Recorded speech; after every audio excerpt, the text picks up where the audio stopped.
말씀 전에 함께 찬송하시겠습니다. 찬송가 350장입니다.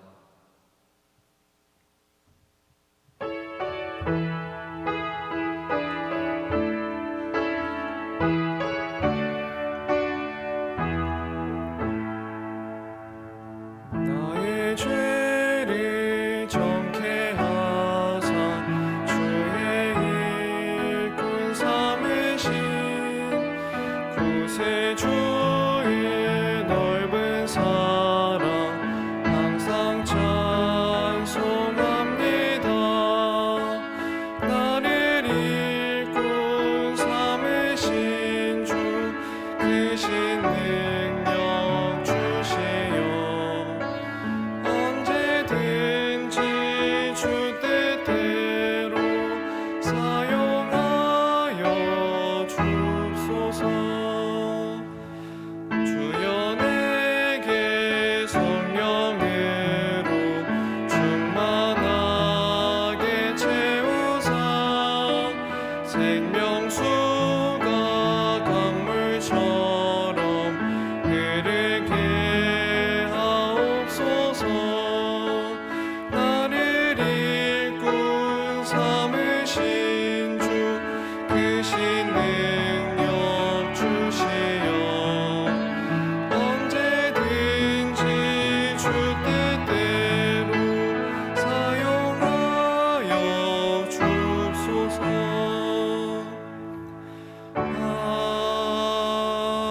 아멘. 네, 이상 찬양 시간 마치겠습니다.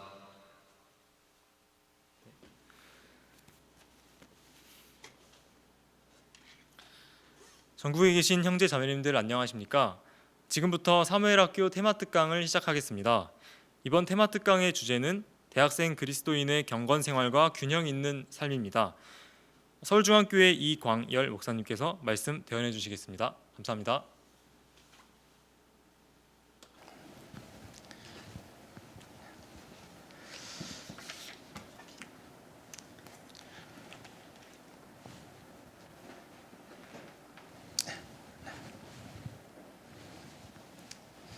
네, 같이 기도하시고 교제 나누겠습니다.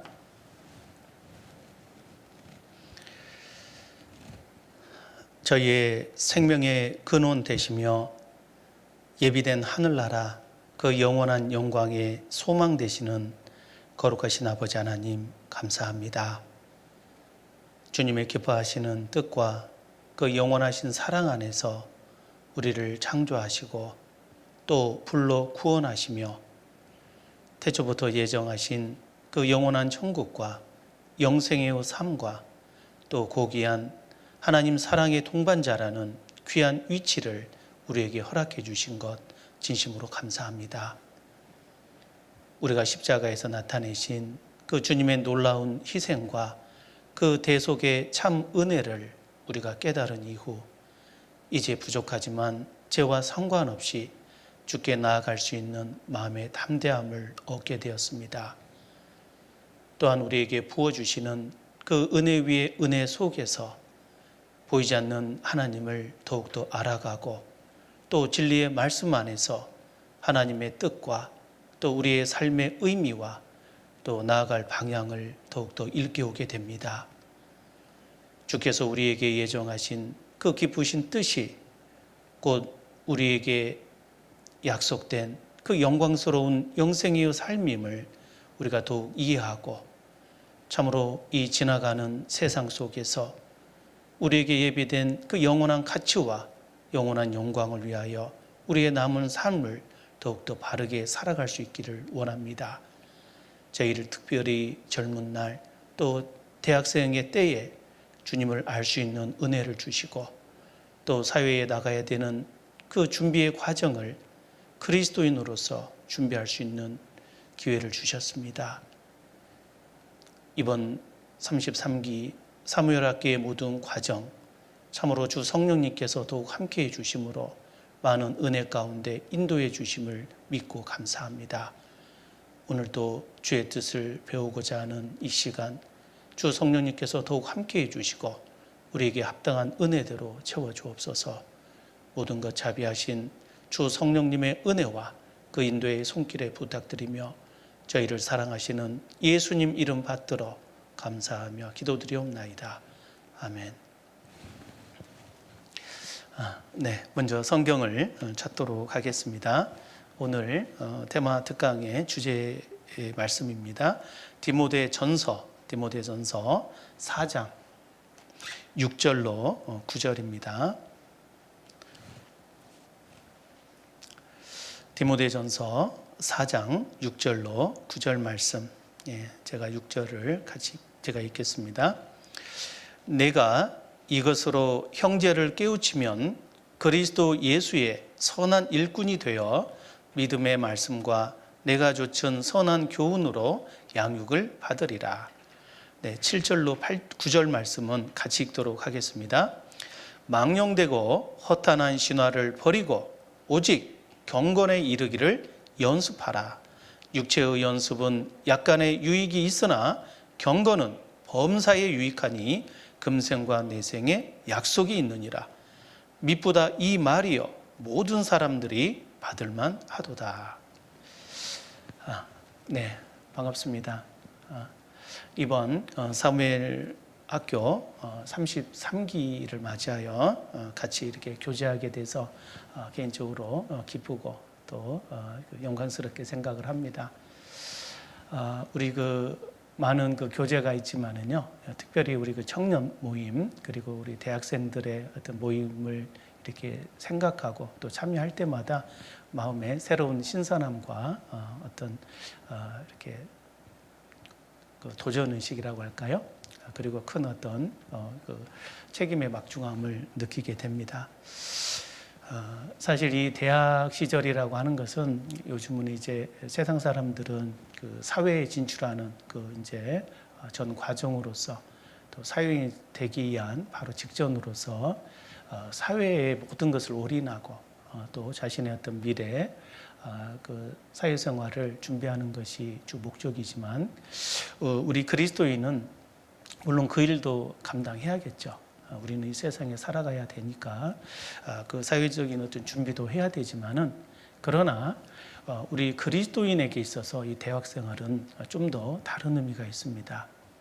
그건 바로 이제 하나님의 사람으로서 이 세상 정말 어둠 가운데 처해져 있는 또 하나님을 알지 못하는 이 많은 환경 속에 우리가 이제 직접 드러나고 또 하나님의 영광을 나타낼 수 있는 그 삶의 시작이 바로 대학생 이후라고 할 수 있습니다.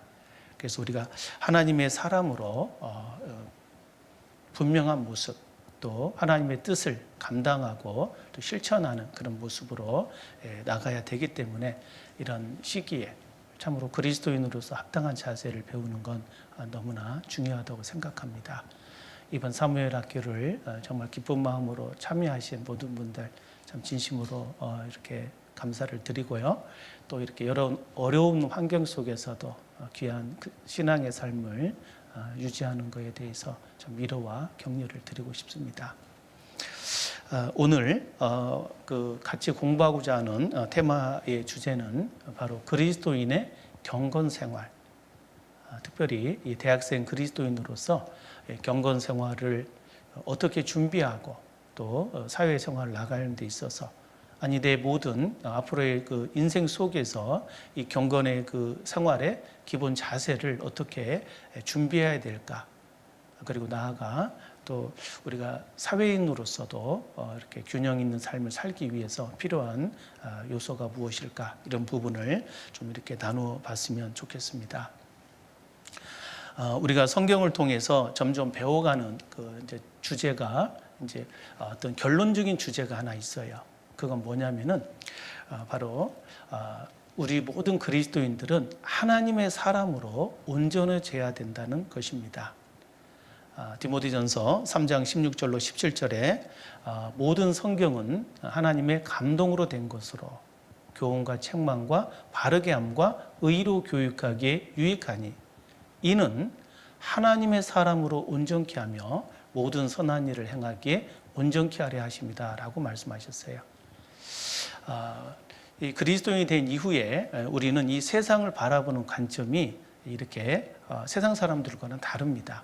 세상 사람들은 이 세상 자체가 자신들의 모든 삶의 목적이 되고 결론이 되는 그런 사고방식을 갖고 살아가는데, 그래서 어찌하든지 이 세상에서 잘 먹고 또 잘 되고 그리고 많은 즐거움과 쾌락을 누리는 것을 아마 목표로 삼을 겁니다. 그러나 우리 그리스도인은 이 세상이라고 하는 것은 우리의 그 최종 목표가 아니라 우리가 지나가는 배움을 갖는 과정이라는 것을 항상 생각해야 돼요. 무슨 말씀이냐면 이 세상은 하나의 학교라는 것입니다. 우리가 아이로서 이제 처음에 그 세상에 탄생을 해서 이제 점점 이렇게 성장하는 과정 속에 그 교육이라는 걸 받아요. 이 전인 교육이라는 게 있습니다. 전인 교육. 그 학교 교육의 목표가 전인 교육이에요. 온전전 사람인. 온전한 사람이 되기 위해서 교육을 받는 거죠. 왜 그러냐면 그 아이는 언제까지나 이 아이로 있는 게 아니죠. 나중에 시간이 되면 성인이 되고, 성인이 돼서 이제 사회에 나가려면은 이 사회가 만만치 않은 거예요. 그래서 그 사회에 적응하기 위해서 사회에서 필요한 그 언어라든가 문화라든가 어떤 사회성, 대인관계, 이 많은 어떤 그 내용들을 이제 배워가게 돼 있어요. 그래서 때가 되면 이제 사회에 딱 진출을 해야만 되고, 원하든 원하지 않든 이제 그 사회를 차고 나가야 되는 그런 막중한 어떤 그 상황 속에 처하게 됩니다. 그래서 어쨌든 그 상황을 감당하기 위해서 이 세상 사람들은 전인 교육을 통해 성장하는 거죠. 그런데 우리 그리스도인들은 이 마지막 우리가 살아야 될 영원한 세계가 이 세상이 아니라 영원한 천국입니다. 그 영원한 천국에 가서 우리에게 예비된 그 영원한 천국의 그 이 상황, 현상, 어떤 그 세계가 따로 존재하는 거예요. 그래서 천국에서 내가 하나님의 사람으로 살아가야 되는 것이 궁극적인 목표고, 우리는 그 하나님의 사람으로 온전해지는 과정을 바로 구원받고 이 세상에서 준비해 간다라고 하는 거죠. 그래서 우리가 성경을 통해서 처음에 하나님의 존재를 발견하고, 또 우리는 이대로 살아가면은 영원한 멸망을 받을 수밖에 없다라는 내 어떤 영원한 그 운명을 발견하고, 그 앞에서 무엇보다도 먼저 내가 구원을 받고 지옥이 아닌 천국에 가야 되겠다라고 하는 그런 마음의 갈망이 있었을 거예요. 그때 하나님께서 우리에게 죄에서 우리가 구원을 받고 천국에 갈 수 있는 그 구원의 도, 바로 예수 그리스도를 통해서 완성하신 그 구원의 그 진리를 우리가 알고 또 믿음으로 우리가 구원을 얻게 된 것입니다. 그러나 구원을 받은 것이 이게 다가 아니죠.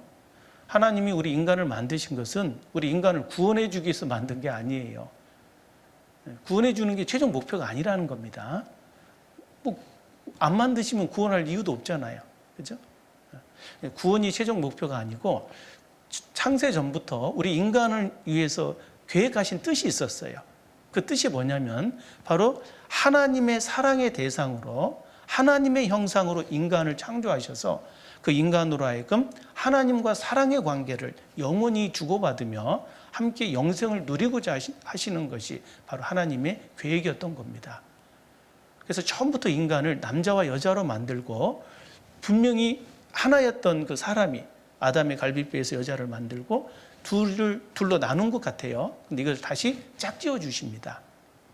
그래서 다시 하나가 되어서 이제 에덴 동산 그 낙원에서 부끄럽지 않게 이렇게 사는 모습, 바로 그 모습이 나중에 성경 속에 또 고린도전서 11장을 통해 또 에베소서 5장을 통해서 이렇게 증거가 됩니다. 바로 남자는 하나님의 형상이었고 이 여자는 인간의 형상이었어요. 그 둘이 하나가 되어서 천국에서 영생을 누리고자 하는 그 하나님의 뜻을 이제 이 세상에 그렇게 표현을 했던 거죠. 자, 궁극적으로 우리 모든 인간들은 하나님의 형상으로 지음을 받고 이제 하나님의 나라에서 영생을 누려야 되는 그 어떤 존재의 의미를 가지고 있는 겁니다. 그래서 우리가 이제 구원을 받은 이후에 그 놀라운 그 하나님의 뜻을 알고 이제 하나님의 사람이 되어야 된다라는 것이 우리의 어떤 존재의 의미라는 것을 생각하고, 그 하나님의 사람으로 온전해져야 되는 거예요. 먼저 천국에 들어갈 수 있는 자격, 그 구원의 진리를 통해 우리가 영생을 소유해야 되고, 그리고 그 영생 속에 들어있는 영원한 영광, 그 영광을 얻기 위해서 우리가 하나님의 사람으로 더욱 온전해져야 되는 겁니다. 태어난 아이는 원하든 원하지 않든 성인이 돼요, 자연스럽게. 그리고 사회생활을 하게 됩니다.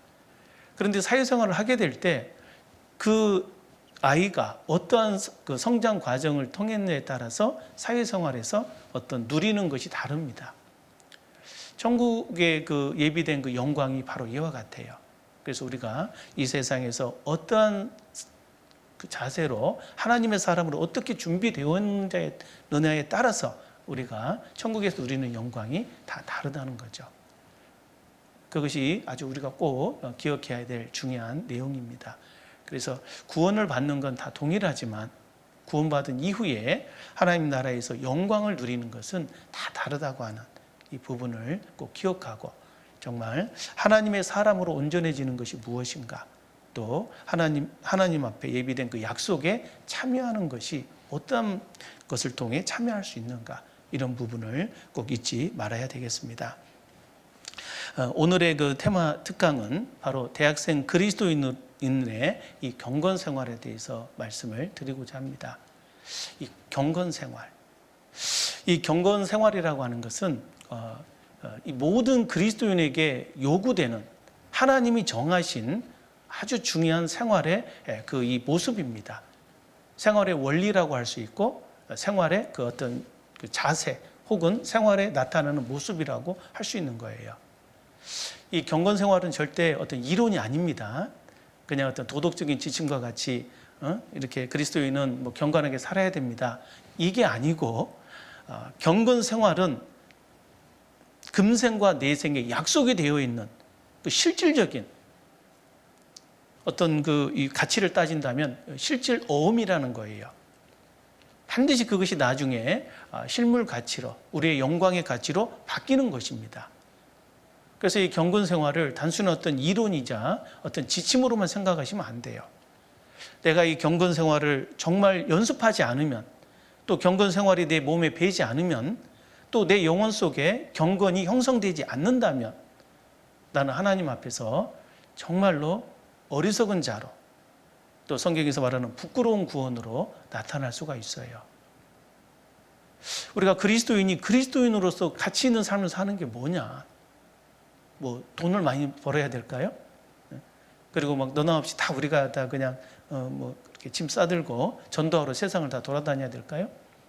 물론 전도의 가치는 무엇보다도 크다고 할 수 있지만, 그렇다고 꼭 그런 것만이 진정한 그 그리스도인의 목표는 아니에요. 그런데 모든 사람에게 다 적용되는 하나님의 뜻, 그건 바로 경건 생활입니다.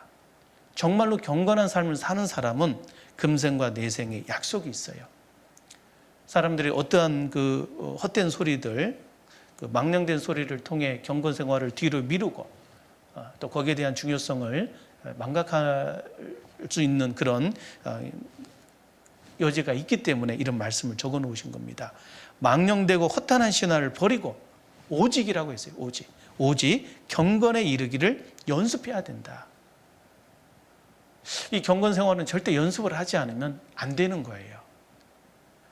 이것은 그 훈련하지 않으면 내 것이 되지 않는 겁니다. 그렇기 때문에 반드시 연습을 해야 된다는 거예요. 그래서 그 육체의 연습도 우리가 약간의 유익이 있잖아요. 뭔가 이렇게 세상에서 막 연습하는 사람, 운동선수들 계속 그걸 하다 보면은 그 전문가가 돼요. 이렇게 탁구 선수들 이렇게 보면은 참 신기하잖아요. 그 조그만 공을 어떻게 정확히 때려가지고, 그것도 드라이브라고 해서 회전을 걸어가지고 원하는 지역에 탁탁 떨어뜨리잖아요. 농구 선수가 이렇게 계속 연습을 하다 보니까 눈 감고도 그 작은 그 농구 이 골대 앞으로 공을 넣습니다. 또 이 축구 선수가 멀리서 한 100m, 한 50m 정도 떨어진 데에서 킥을 해서 원하는 지역에 공을 집어 넣는 거예요. 정말 신기하더라고요. 그렇게 연습을 하면 그런 것들이 이루어지는데, 이것은 어떻게 보면 약간의 유익이 있다. 그러나 경건이라고 하는 것은 범사에 유익한 거다. 금생과 내생의 약속이 있다라는 이 사실을 기억했으면 좋겠어요. 우리가 그리스도인으로서 배워야 될 어떤 생활의 자세 이렇게 쭉 이렇게 보면은 가장 중요하다고 할 수 있는 그 3대 자세가 있죠. 이제 개인적으로 이제 따로 배울 수 있겠지만은 예수 그리스도께서 우리에게 보여주셨던 3대 자세가 있어요. 첫 번째가 이제 섬기는 삶이죠. 우리의 인생을 우리는 섬김 받으며 살아서는 안 돼요. 예수님의 말씀과 같이 인자가 온 것은 섬김을 받으려 함이 아니라 도리어 섬기려 하고 자기 목숨을 많은 사람의 대속물로 주려 합니다. 그래서 이 신앙생활의 이 자세 중에 이 섬기는 삶이 그리스도인의 삶의 자세예요. 그리고 두 번째는 요한복음 13장의 최후의 만찬 때에 남긴 유언의 말씀 속에 있듯이 너희는 서로 사랑하라. 내가 너희를 사랑한 것까지 너희는 서로 사랑하라. 예수님이 주신 새 계명이죠. 그 사랑이라는 삶. 그래서 사랑하는 삶이에요. 사랑받는 삶이 아니고 사랑하는 삶입니다. 그 사랑하는 삶이 뭐냐? 여러 가지로 표현할 수 있겠지만 한 가지로 요약하자면 바로 오래 참고 사는 삶이에요. 그래서 고린도전서 13장에 사랑은 오래 참고 온유하며, 그죠? 투기하지 않고 자랑하지 않고 교만하지 않고 무례히 행치 않고 자기의 유익을 구치 않고 성내지 않고, 성내지 마세요. 악한 것을 생각지 않고 불의를 기뻐하지 않고 진리와 함께 기뻐하고 모든 것을 참으며 모든 것을 믿으며 모든 것을 바라며 모든 것을 견디느니라. 그래서 오래 참고로 시작해서 모든 것을 견디느니라로 끝나는 게 사랑이에요. 그러니까 세상을 참고 사시는 것을 배워야 됩니다. 요즘 시대에 가장 없어져 가고 있는 그런 중요한 덕목이죠. 그래서 이 참고 사는 것이 두 번째 어떤 또 중요한 부분이고, 그리고 세 번째는 이제 은혜로 사는 삶이에요. 우리는 항상 불평 속에 살아가요. 옛날에 비하면 지금이 훨씬 살기에 편하지만 사람들의 얼굴은 옛날보다 훨씬 어두워져 있습니다. 모든 게 불평인 것 같아요. 그래서 우울한 삶, 항상 우울하고 또 쉬지 않고 원망하고 범사에 불평하는 이런 삶을 살아가는 게 현 시대의 사람들의 모습이죠. 그리스도인도 그런 거에 편승할 수가 있어요. 주변이 어둡고 우울하니까 나도 우울해지고, 막 주변에서 하도 그냥 이렇게 불평 소리 들으니까 나도 불평이 그냥 습관과 같이 나올 수가 있어요. 그러면 안 됩니다. 데살로니가전서 5장 16절로 18절 말씀과 같이 항상 기뻐하라. 쉬지 말고 기도하라. 범사에 감사하라. 항상 기뻐하는 삶을 살아야 되고, 기뻐하는 일이 적으면 기도하시면 돼요.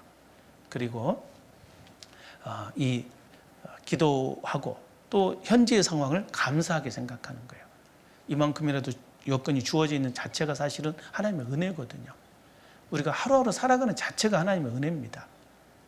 이 태양에서 지구가 이렇게 일정한 거리 속에 돌면서 그 태양의 엄청난 그 태양풍, 이 불바다입니다. 우리가 불바다 속에서 지금 살고 있는 거예요. 계속해서 그 태양풍을 받으면서도 은혜 속에서 우리가 완벽하게 보호되고 살고 있거든요. 하나님이 우리를 살게 하기 위해서 이 우주를 지금도 운행하시면서 우리를 보호하고 계셔요. 오늘 우리가 새로운 하루를 맞이한 것 자체가 은혜입니다. 내 속에서 이 생명이 유지되고 호흡하는 속에서 모든 이 생명의 어떤 그 활동이 정상적인 것 자체가 은혜예요. 그래서 어떠한 상황이 됐든지 간에 우리는 은혜 가운데 살아가는 법을 배워야 돼요. 그래서 이게 이 세 가지가 가장 중요한 이 삶의 자세라 할 수 있어요. 그리고 그 모든 것들이 사실은 이제 경건 생활로 연결이 됩니다, 사실. 그래서 그런 과정 속에서 우리가 정말 하나님 앞에 더욱더 겸손하고 온유와 겸손을 더욱 실천하고 그리고 세상을 사랑하며 또 은혜 가운데 살아가는 것이 우리 그리스도인의 삶입니다. 이 경건 생활은요, 우리의 삶의 모습이 되어야 돼요. 그래서 이 그리스도인의 그 삶, 그것은 바로 경건 생활이다. 그리고 구체적으로 경건 생활을 이루기 위해서 우리가 기본적으로 갖춰야 될 것들이 뭐냐, 이런 부분들을 오늘 좀 꼭 좀 익히고 또 내 것으로 삼았으면 좋겠습니다. 잠깐 이 자료를 좀 보겠습니다. 좀 PPT를 좀 보겠습니다. 경건 생활의 의미와 그 필요성에 대해서 좀 짚고 넘어가려고 하는데요. 이 경건 생활은 단순히 이 그 도덕적인 지침이 아니라고 말씀을 드렸어요. 그리스도인의 삶의 가치를 결정하는 기준이 바로 경건 생활입니다. 그러니까 하나님 앞에 이 사람이 어떠한 사람이냐, 이 사람이 훌륭한 사람이냐, 훌륭하지 못한 사람이냐, 정말 하나님의 뜻에 맞는 사람이냐, 그렇지 않은 사람이냐, 이걸 뭘로 기준하느냐? 뭐 키가 크고 뭐 말을 잘하는 것이 하나님의 사람이냐, 뭐 성경 지식이 많으면 그게 하나님의 사람이냐, 그게 아니라는 거예요. 옛날 성경이 없었을 때도 있었잖아요. 또 아는 것이 적고 또 어떤 여건이 안 좋아서 이렇게 듣는 게 적었던 사람도 있어요. 그런데 그 적은 믿음을 가지고도 정말 하나님 앞에 칭찬받는 사람들의 그 이유가 무엇이었냐? 그건 바로 그 사람이 경건한 삶을 살아갔다는 거예요. 하나님의 뜻은 이것이니 너희의 거룩함이라. 그래서 정말 이 경건한 삶이 그리스도인의 삶의 가치가 된다는 것을 기억해야 되겠습니다. 그러면 이 경건의 의미가 뭐냐? 경건이란 말 사실 요즘 세상에서는 잘 안 씁니다. 우리 그리스도인도 경건이 뜻이 뭐지? 이렇게 생각하는 그런 분도 있는 것 같은데, 문자적인 의미는요, 이 한문으로 경건이라는 단어가 공경의 공경건이에요. 공경이란 뜻입니다. 그래서 좀 풀어서 얘기하자면 삼가하고 조심하는 것을 경건이라고 얘기해요. 경건의 개념은 조심하는 겁니다. 삼가하는 거예요. 이것이 이제 영어 성경에 보면은 이 가들리니스라고 해서 이 가드, 하나님 앞에서 이렇게 그 하나님의 뜻을 따르려고 하는, 하나님의 계율에 그 계명에 순종하는 것을 경건이라고 얘기합니다. 그래서 경건의 개념을 좀 이렇게 기억하면 좋겠고요. 그리고 이 생활적으로 이 경건 생활은 우리 사람의 본분이라고 성경은 말하고 있어요. 그리고 경건 생활이 인간이 이룰 수 있는 가장 지혜로운 삶의 모습이라고 또 말씀하고 있는 것입니다. 자, 전도서 12장을 좀 찾겠습니다.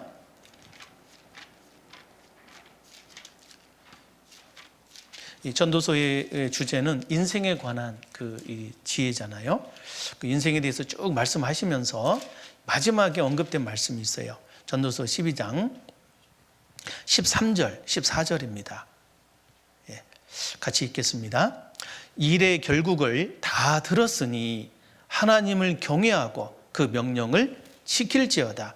이것이 사람의 본분이니라. 하나님은 모든 행위와 모든 은밀한 일을 선악간에 심판하시리라. 예. 인생이 무엇인지를 성경을 통해서 하나님은 분명히 알려주셨어요. 이 인생은 정말 지나가는 겁니다.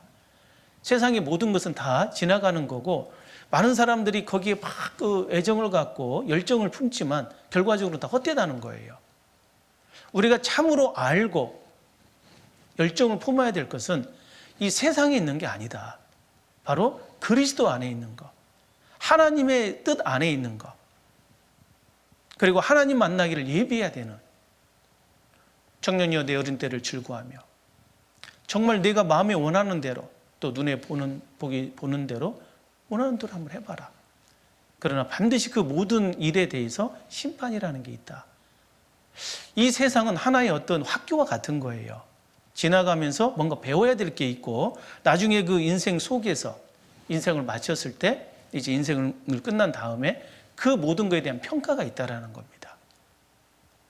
그래서 하나님은 모든 행위와 모든 은밀한 일을 선악간에 반드시 심판한다. 선악간에. 악한 것만 심판하는 게 아니에요. 악인만 심판하는 게 아니라 선인도, 의인도 그리스도의 심판대에서 심판을 받게 돼 있는 겁니다. 그래서 우리가 정말로 이 인생 속에서 깊이 생각해야 될 것은, 하나님이라는 존재, 모든 걸 존재케 하신 그분, 입법자와 재판자이신 바로 그분 앞에 내가 경외하는 삶을 살아야 되는 거구나. 경외란 말이 바로 이 경건입니다. 그래서 이 경건한 삶이라는 게 우리 삶의 자세라는 걸 꼭 기억을 해야 되겠어요. 그리고 잠언 9장을 보겠습니다. 잠언 9장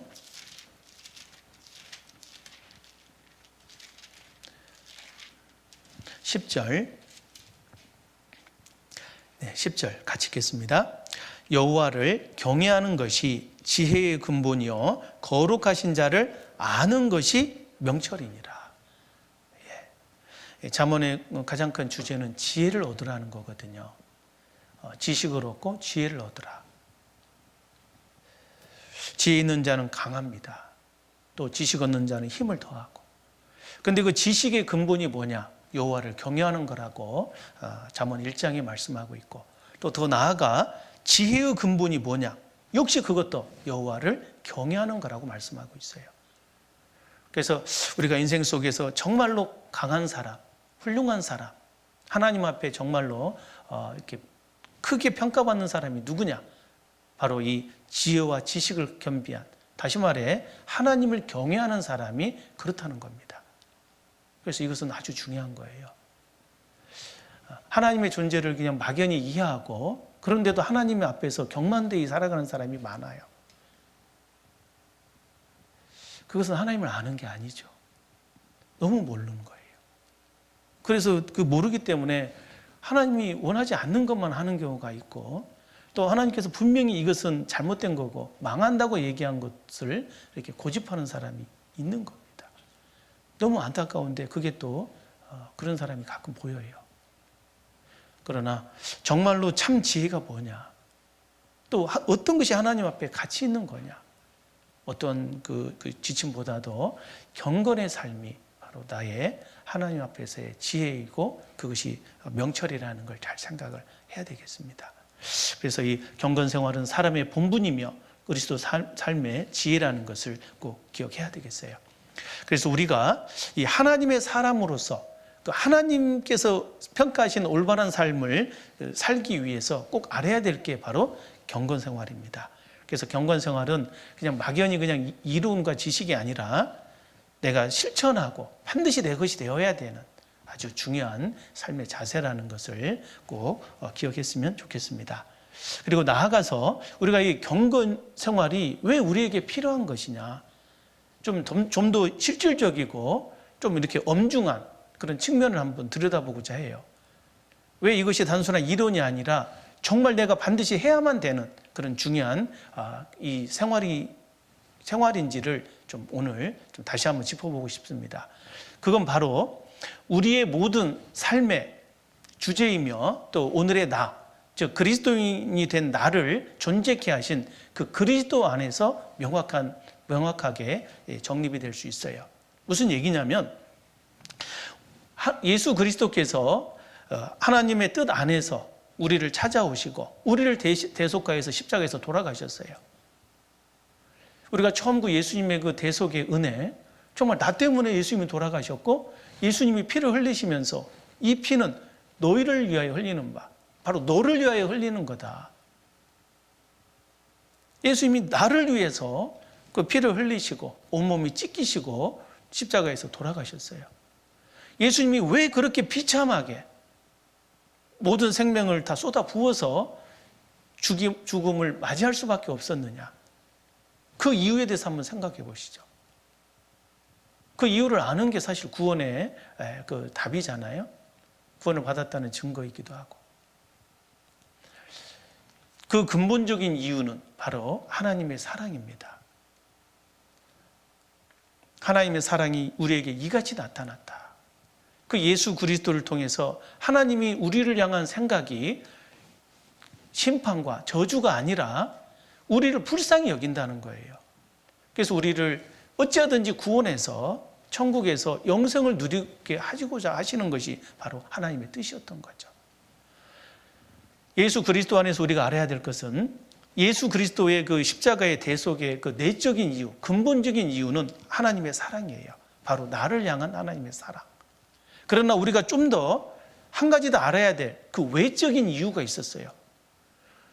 도대체 왜 예수님이 십자가에 죽으셔야 되냐? 예수님의 사랑이 아니라 나하고 관계된 좀 더 직접적이고 외적인 이유가 있습니다. 그게 뭐냐면 그게 바로 나의 경건치 않은 삶 때문에 그랬던 거예요. 우리가 타고난 죄성뿐만 아니라 그 죄성 속에서 계속 유혹되어 가지고 평생을 경건치 않게 살아가는 것이 우리 인간이거든요. 우리가 구원받기 전에, 아니 구원받지 않았다면 지금도 계속해서 우리는 하나님 앞에서 경건치 않은 삶을 살아가고 있을 거예요. 평생을 미친 마음을 품으며 살아가는 게 우리 인생입니다. 결국 죽어가는 거예요. 전도서 9장의 그 인생의 모습, 하나님 보실 때 가장 악한 모습이었어요. 평생에 미친 마음을 품다가 후에는 죽은 죄로 돌아가더라. 그러니까 평생에 경건치 않게 살아가는 겁니다, 인간들이. 우리가 그랬던 거예요. 바로 예수님을 십자가에 못 박은 그 직접적인 이유가 무엇이냐? 그게 바로 우리의 불경건이었습니다. 어떤 아들이 정말 그렇게 성장할 때 그 잘못된 친구를 사귀고 또 잘못된 어떤 그 환경에 놓여가지고 큰 죄를 짓고 죽게 됐다고 합시다. 그 사람이 죽게 되는 근본적인, 가장 직접적인 이유는 뭐냐? 법적인 이유는 그 사람의 잘못이었어요. 그 사람의 범죄함이죠. 그런데 그 자식을 사랑하는 그 부모님이 그 자식을 살리기 위해서 자신들을 희생했다라면, 그래서 결국 그 범죄한 그 자식이 이렇게 그 죄에서 놓이게 되고 해방을 받았다면, 그 부모님이 희생한 그 내용, 그것이 과연 그 이유가 뭐냐? 근본적인 이유는 부모님의 사랑일 거예요. 그러나 근본 이유를 떠나서 현실적이고 직접적인 이유, 외적인 이유가 뭐냐면 바로 그 자식의 잘못이었던 거예요. 이걸 우리가 간과해서는 안 됩니다. 가끔 우리가 이제 신앙생활을 이렇게 등한히 하는 이유가 뭐냐면요, 그냥 하나님은 사랑이시다 이것만 머릿속에 생각하고 있어요. 그래서 하나님은 사랑이시니까 뭐 알아서 다 해주시겠지, 이렇게 착각하는 경우가 있어요. 그렇지 않습니다. 아버지의 사랑이라고 되어 있어요. 하나님은 사랑이시지만은 그 표현이 아버지의 사랑이라고 표현되어 있어요. 마치 엄마의 사랑과 아버지의 사랑이 약간 다르잖아요. 물론 사랑은 동일한데 어머니의 사랑은 모든 걸 그냥 포용해버리는 사랑이에요. 그러나 아버지의 사랑은 옳고 그름에 대해서 지켜보는 사랑이죠. 잘못하는 것에 대해서는 반드시 거기에 대해서 책망하고. 왜? 그게 바로 아버지의 사랑이거든요. 자식이 잘 되길 원하시는 거예요. 그래서 그 자식을 위한, 그리고 자식이 잘못되는 것에 대해서 반드시 책망하고 거기에 대해서 바르게 정정을 가하는 거죠. 그래서 우리가 이 하나님의 사랑도 그렇다는 겁니다. 아버지의 사랑. 그래서 막연히 하나님이 내가 그냥 사랑이시니까 뭐 그냥 사랑 안에서 그냥 내가 혹시 잘못해도 뭐 영원한 속죄를 해주셨기 때문에 야, 대충 넘어가시겠지. 예, 넘어가지 않으십니다. 아까 읽어봤잖아요. 모든 그 일을 선악간에 은밀한 일까지 다 심판하신다고 하셨어요. 그래서 우리가 정말 이 경건치 않은 것이 결국 주님을 십자가에 못 박았구나. 나의 불경건한 삶이 이런 큰 문제를 일으키는구나.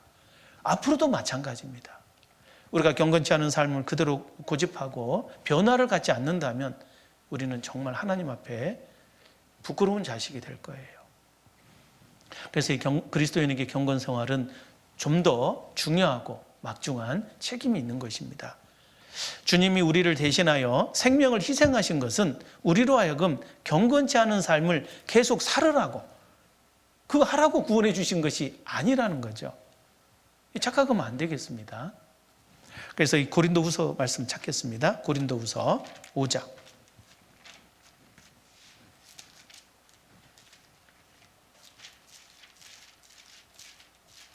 고린도후서 5장 15절입니다. 15절 같이 읽겠습니다. 저가 모든 사람을 대신하여 죽으심은 산자들로 하여금 다시는 저희 자신을 위하여 살지 않고 오직 저희를 대신하여 죽었다가 다시 사신 자를 위하여 살게 하려 함이니라. 그렇습니다. 그래서 우리가 그 구원받은 이후에는 이제 다시는 과거에 내가 살았던 그 삶의 방식이 아니라 오직 나를 대신하여 돌아가신 그 주님을 위해서 살아가야 돼요. 주님이 무엇을 내게 원하시고 또 무엇을 우리에게 주시고자 하시는지 주님께서 정확히 알고 계시잖아요. 또 우리의 연약함을 아시는 그분께서 또 어떻게 우리가 바르게 살 수 있는지 모든 내용들을 우리에게 알게 하십니다. 그래서 주님의 뜻 안에서 우리의 남은 삶을 바르게 살아갈 수가 있는 것이죠. 그래서 이 불건강한 생활에서 우리 그리스도인들이 경건 생활로 이 변화를 하지 않는다면요, 우리는 원래부터 불건강한 삶에 이렇게 모든 이 생각과 행동이 젖어 있어요. 이것이 그대로 갈 수밖에 없습니다. 그래서 이 변화되지 않는 것은 그리스도의 은혜를 헛되이 받는 것이고, 그래서 모든 그리스도인은 평생에 걸쳐 이 경건 생활을 연습해야 됩니다. 이것이 하나님의 뜻이에요. 예외가 없습니다. 그리고 얼마만큼 경건하냐에 따라서, 얼마만큼 경건한 사람이 됐느냐에 따라서 성경에 약속된 그 모든 약속을 우리가 영광으로 부여받게 될 것입니다. 다시 말씀드리지만 우리가 구원받은 이후에 우리가 진짜 추구해야 될 것은 영원한 영광이에요. 성경의 주제를 요약하고 압축하면 딱 두 가지의 주제로 요약이 됩니다. 첫 번째는 영생을 얻는, 즉 구원을 받는 그 법을 설명하고 있고, 구원의 진리고, 두 번째가 바로 영광을 얻는 그 진리예요. 그래서 구원과 영광이라고 하는 것이 성경 전체의 주제라는 걸 꼭 기억해야 되고, 이제 구원받은 그리스도인은 그 영광을 얻기 위해서 이 경건 생활이 나의 그 삶의 그 모습이 되어야 되겠습니다. 자, 그래서 이제 구체적으로 이제 대학생 그리스도인으로서 좀 경건 생활에 대한 걸 조금 더 좀 살펴보려고 하는데요. 어떠세요? 이 경건 생활을 아마 이제 초등학교부터 이제 교회 안에서 배우신 분도 계실 거고, 또 이제 구원받은 지 얼마 안 돼서 이제 막 시작하려고 하신 분이 계실 거예요. 근데 이걸 하다 보면 이것이 쉬운가요? 어려운가요? 예, 틀림없이 어려울 거예요. 이게 가만히 생각해 보면 쉬운 듯한데 어려워요. 이 경건 생활이 뭐 굉장히 뭐 너무 뭐 불가능한 것 같이 돈을 막 한 1억씩 벌어야 할 수 있는 것도 아니고, 집 한 채 살려고 해도 뭐 몇 억 있어야 된다고 하던데요. 그런데 이 경건 생활이라고 하는 건 그런 게 아니잖아요. 뭐 무슨 스펙 쌓는다고 몇 년 동안 공부해서 뭘 합격을 해야 되는 것도 아닌 것 같고, 그렇게 어려운 것 같지는 않습니다. 틀림없이. 그냥 경건 생활은 쉬운 거예요. 그냥 경건하게 살면 되는 건데 이상하게 이게 어려워요. 하다 보면. 또 이걸 하다 보면은 또 고난도 당하게 돼 있어요. 무릇 그리스도 안에서 경건하게 살고자 하는 자는 핍박을 받는다고 하는 말씀이 있거든요. 그래서 이게 경건 생활이 절대 쉽지가 않아요. 그 이유가 뭘까? 우리가 이제 이 실천을 위해서 조금 현실적인 부분도 좀 생각해 볼 부분이 있는데, 우리 경건 생활이 쉽지 않은 근본 이유가 뭐냐면은 나의 삶과 이 세상의 어떤 환경이 다르다는 겁니다. 무슨 얘기냐면, 우리 그리스도인은 하나님께 속해 있지만은 이 온 세상은 바로 악한 자, 마귀 안에 처해 있다는 것을 좀 아셔야 돼요. 이 세상이 어둠입니까? 빛입니까? 어떻게 생각하세요? 지금 밝고 빛이 있으니까 모든 세상이 밝게 보이고 모든 것이 좋게 보일지 모르겠어요. 또 특별히 우리 그 이제 대학생들은 청년 때 요즘 낭만을 찾는지 모르겠습니다만, 저는 이제 대학생 할 때 이제 이렇게 낭만에 대해서 이렇게 생각하다 보면 참 세상이 아름답게 보이더라고요. 또 이렇게 좀 좋은 일도 보고 그러면 좋게 보였는데, 나중에 살아가다 보니까 그게 내가 착각했던 것 같아요. 너무 순수하고 또 순진하게 이 세상을 바라봤던 것 같고, 실제로 살아보니까 이 세상은 결코 밝은 게 아니라 어둠 속에 있다는 걸 깨닫게 됐어요.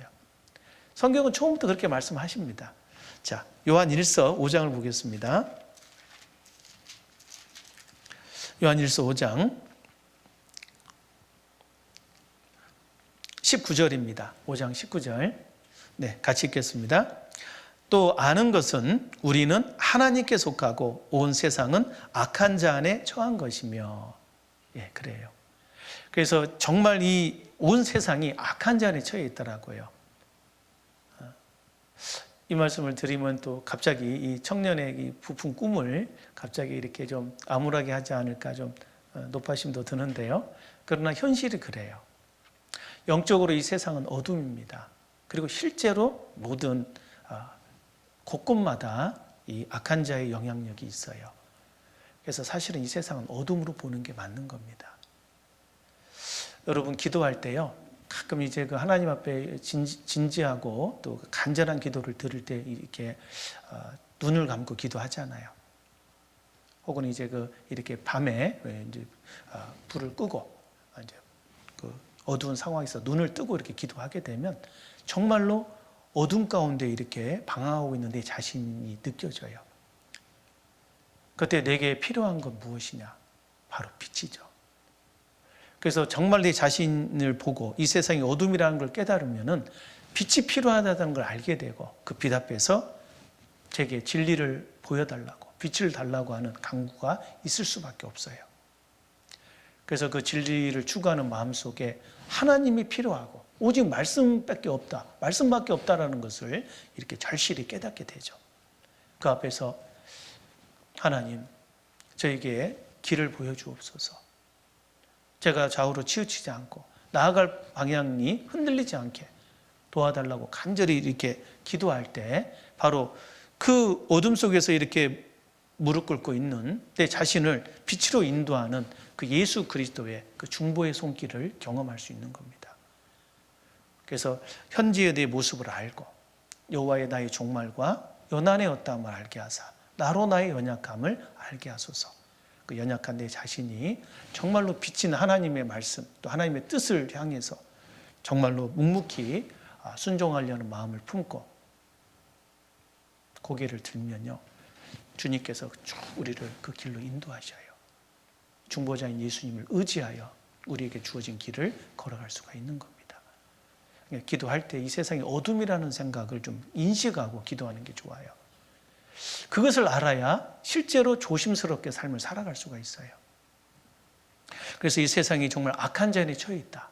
우리 대학생들 보면은 정말로 왜 이렇게 악한지 모르겠어요, 요즘 시대가. 물론 저도 대학생 시절 때 참 그 어른들이 걱정을 많이 하시더라고요. 요즘 젊은이들 보니까 참 앞날이 심히 걱정된다고 이런 얘기를 이제 듣고 내가 뭘 잘못하고 있나 이렇게 이제 많이 반성을 했었는데, 근데 정말 지금 보면은 세상이 너무나 이렇게 어두운 것 같아요. 학생들이 이렇게 그 표정도 어둡고요. 또 실제로 이렇게 만나서 이제 대화하는 내용, 뭐 자세히는 모르지만 이렇게 얼핏 들어보면은 좋은 내용이 별로 없어요. 뭐 기분 좋아서 하는 얘기 들어보면 막 이렇게 사실 어떤 죄 짓는 즐거움, 뭐 음담 배설, 그리고 막 요즘 툭하면 어떤 이렇게 죄에 너무 많이 노출돼 있잖아요. 뭐 동거하는 일도 있고. 참 어떻게 이제 세상적으로 생각하면은 조금 이렇게 좀 이해되려고 하는 부분도 있어요. 정말 시골에서 또 지역에서 이렇게 어렵게 공부하러 올라와서 또 혼자 생활하는 것이 이렇게 힘들고 외롭고 그런 상황에서 이제 여러 가지 어떤 그 관계 속에 서로 만남 갖고 또 이렇게 하다 보면은 서로 이렇게 얘기하는 게 세상적인 얘기이고 결국 어떤 현실적인 것을 하다 보니까 또 무엇보다도 청년의 때 그 정욕이 왕성할 때 열정이 넘칠 때 그런 어떤 이성 간의 어떤 그런 것도 많고 그래서 많이 이렇게 그런 죄와 타협이 되고 또 세상적인 관점에서 이렇게 죄를 짓는 경우도 있고 그런 걸 보면서 와, 이게 아닌데 이게 아주 치명적인 죄인데 왜 이렇게 많은 사람이 이 속에 빠져 있느냐. 근본적인 이유는 세상 이 마귀가 정말 마지막 때 모든 인간을 이렇게 타락시키고 더 이 말씀으로부터 진리로부터 우리를 멀게 하는 그런 역사가 있다는 걸 알게 돼요. 우리 그리스도인은 이 사실을 더욱더 명심하고 더욱더 경각심을 갖고 이 세상이 갈수록 어두워져 가고 있다라는, 보통 여명 직전이 가장 어둡다고 하잖아요. 예수님 재림하기 전이 가장 타락한 시대가 될 겁니다. 그래서 지금 시대가 그런 시대라는 생각이 들고 정말 우리가 조심해야 돼요. 그래서 내 자신을 이렇게 두렵고 떨림으로 정말로 우리 상황을 잘 살피고 우리의 생활 구원을 이루어 가야 되겠습니다. 이 세상 속의 그리스도인, 이게 참 우리 그리스도인에게 주어져 있는 어떤 숙명과 같은 단어죠. 우리는 이 세상을 떠나서 살 수가 없어요. 마치 배가 어떤 목적지를 향해서 이렇게 물결을 타고 가는데 배가 물을 떠나서는 살 수가 없어요. 근데 배가 물과 접해서 가고 있어야 되지만 그러나 물이 배 속에 들어오면은 이 배가 침몰할 수밖에 없습니다. 목적지까지 못 가는 거예요. 우리 그리스도인의 삶은 하나님께서 이렇게 정해놨거든요. 이 세상이라는 바다를 건너가야 돼요. 통과해야 됩니다. 그 속에서 배워야 되는 게 많이 있어요. 그러나 절대 세상을 내 삶 속에 들어오게 해서는 안 됩니다. 세상과 접하며 살아가지만 반드시 세상과 구별돼야 되는 것이 우리의 삶의 모습이라고 할 수 있죠. 그래서 이 땅에 속한 자와 하늘에 속한 자로 나누어져 있어요. 성경에 보면. 고린도전서 15장을 보겠습니다. 고린도전서 15장.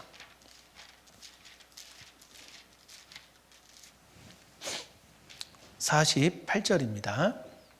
48절. 47절로 49절입니다. 47절로 49절 같이 읽겠습니다. 첫 사람은 땅에서 났으니 흙에 속한 자이거니와 둘째 사람은 하늘에서 나셨느니라.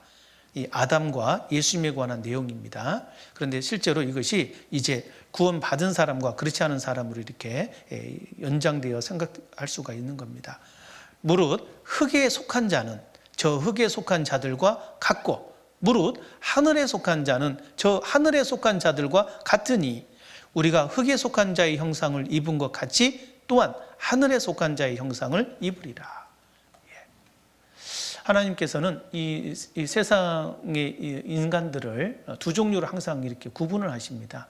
마태복음 25장에 보면은 양과 염소로 구분하시고 또 다른 말씀 또 고린도전서 15장에 보면은 이 흙에 속한 사람과 이 하늘에 속한 사람으로 구분하죠. 그래서 우리는 하늘에 속한 자예요. 오직 우리의 시민권은 하늘에 있는지라.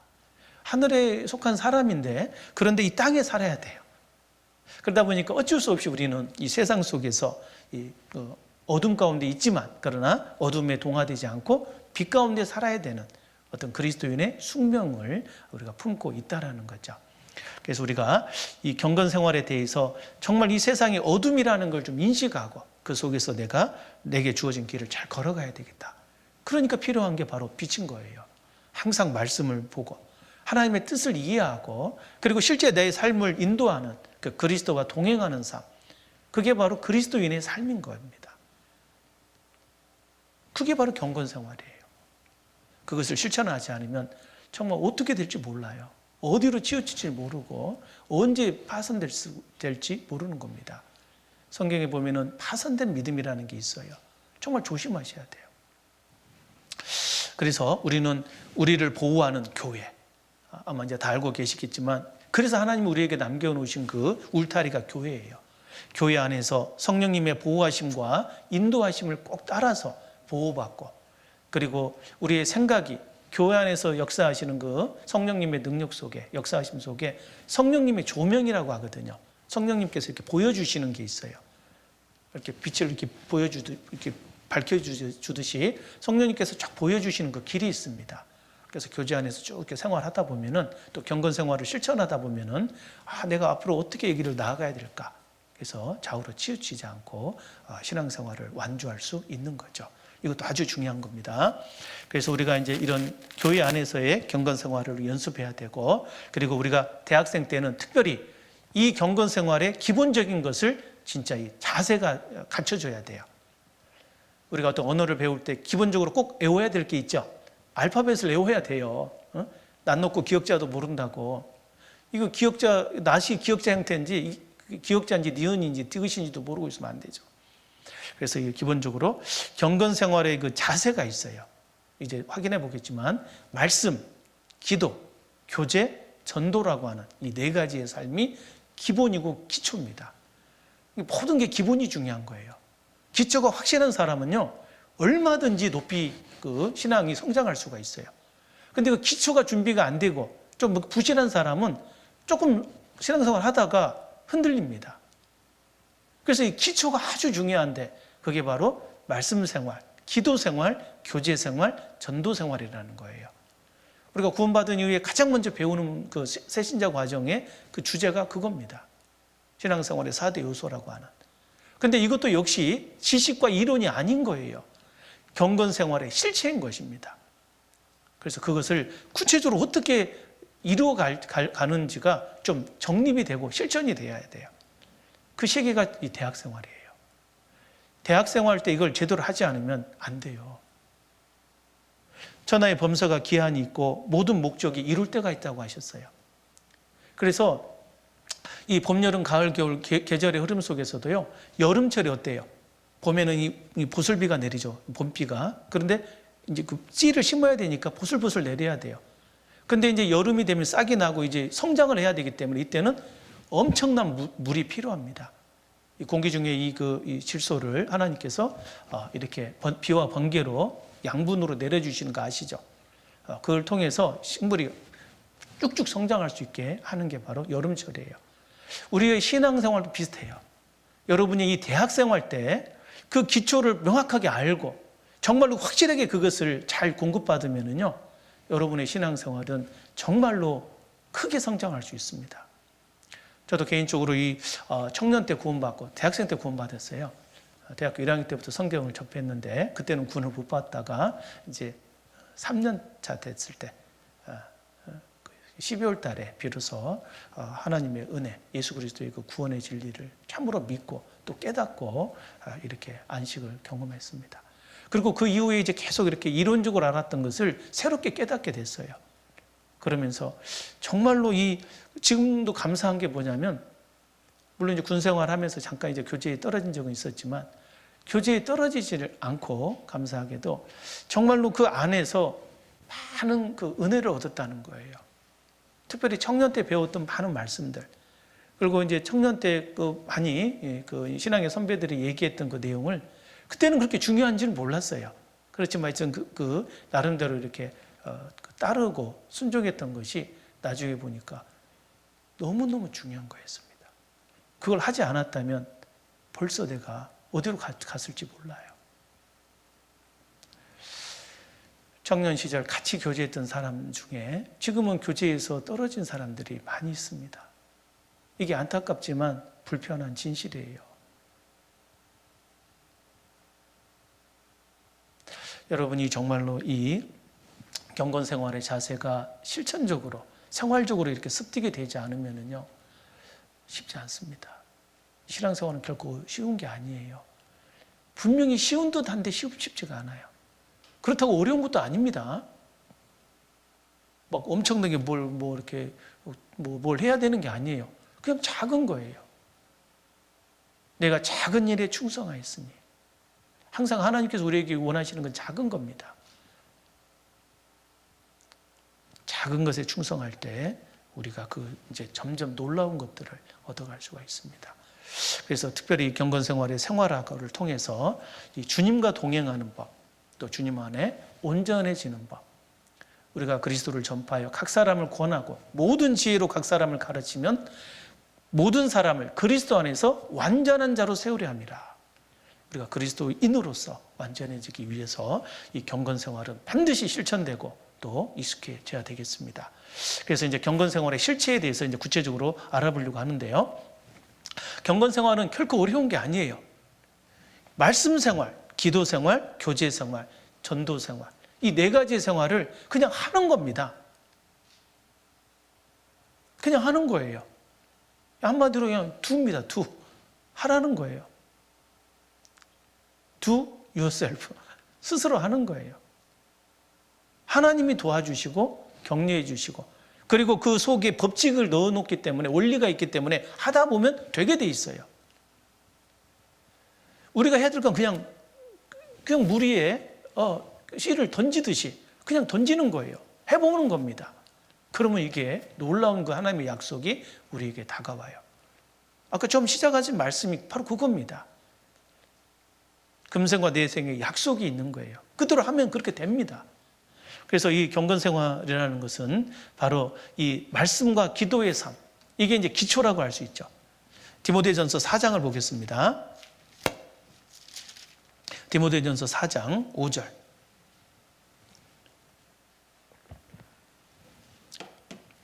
5절 같이 읽겠습니다. 하나님의 말씀과 기도로 거룩하여짐이니라. 예. 이 경건의 그 가장 출발이 무엇이냐? 그건 바로 말씀 생활과 기도 생활이 이루어져야 돼요. 언제? 앞으로? 내일부터? 아니면 뭐 이렇게 시험 합격하고 난 다음에요? 자격증 딴 다음부터? 그게 아니고 언제부터요? 바로 오늘부터. 오늘부터. 이 말씀과 기도는 매일의 삶 속에 이루어져야 되는 거예요. 그게 중요한 겁니다. 말씀과 기도는 절대 내일이 아니에요. 바로 오늘입니다. 오늘 안 되면 영원히 안 돼요. 그게 말씀과 기도예요. 그래서 이 말씀과 기도는 하루의 삶 속에서 이루어져야 돼요. 그래서 이 경건 생활의 가장 첫 단추입니다. 가장 첫 단추. 말씀과 기도를 매일의 삶 속에서 하라는 거예요. 무조건. 시편 1편의 말씀, 복 있는 사람은 악인의 길을 좇지 아니하고 또 죄인의 길에 서지 아니하고 오만한 자리에 앉지 않고 오직 여호와의 율법을 즐거워하여 그다음에 뭐죠? 주야로 아침 저녁으로 주야로 그 말씀을 묵상하는 자예요. 그래서 이 말씀을 묵상하고 지키는 이것이 바로 핵심입니다.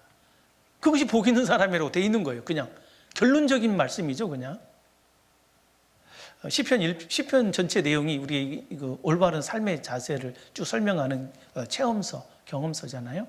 앞서간 믿음의 선진들이 다 경험해봤다는 거예요. 우리가 지금 경험하는 거, 이런 거 저런 거 다 경험해봤어요. 악인의 삶도 다 경험해보고 잘못돼서 엄청 혼도 나보고 이래저래한 걸 다 경험하고 나서 마지막에 쭉 이렇게 간증을 한 게 바로 시편이에요. 그래서 그 속에 보면은 결론적인 딱 말씀이 있는 거죠. 복 있는 사람은 결국 뭐였냐? 공부 잘하는 사람이었느냐? 얼굴 예쁜 사람이었느냐? 말 잘하는 사람이었느냐? 아니라는 거였어요. 결국 복 있는 사람은 여호와의 율법을 즐거워하여 주야로 그걸 묵상하는 사람이었어요. 바로 경건이었던 겁니다. 결국 그게 복이더라. 다 필요 없더라. 내가 가치 있게 생각했던 모든 것들 사실 나중에 보면 사실 별거 없어요. 정말입니다. 처음에는 어떤 뭐 배우자가 중요할 것 같고 중요합니다. 안 중요한 건 아니에요. 또 괜히 결혼 안 하실라. 결혼도 중요해요. 반드시 해야 돼요.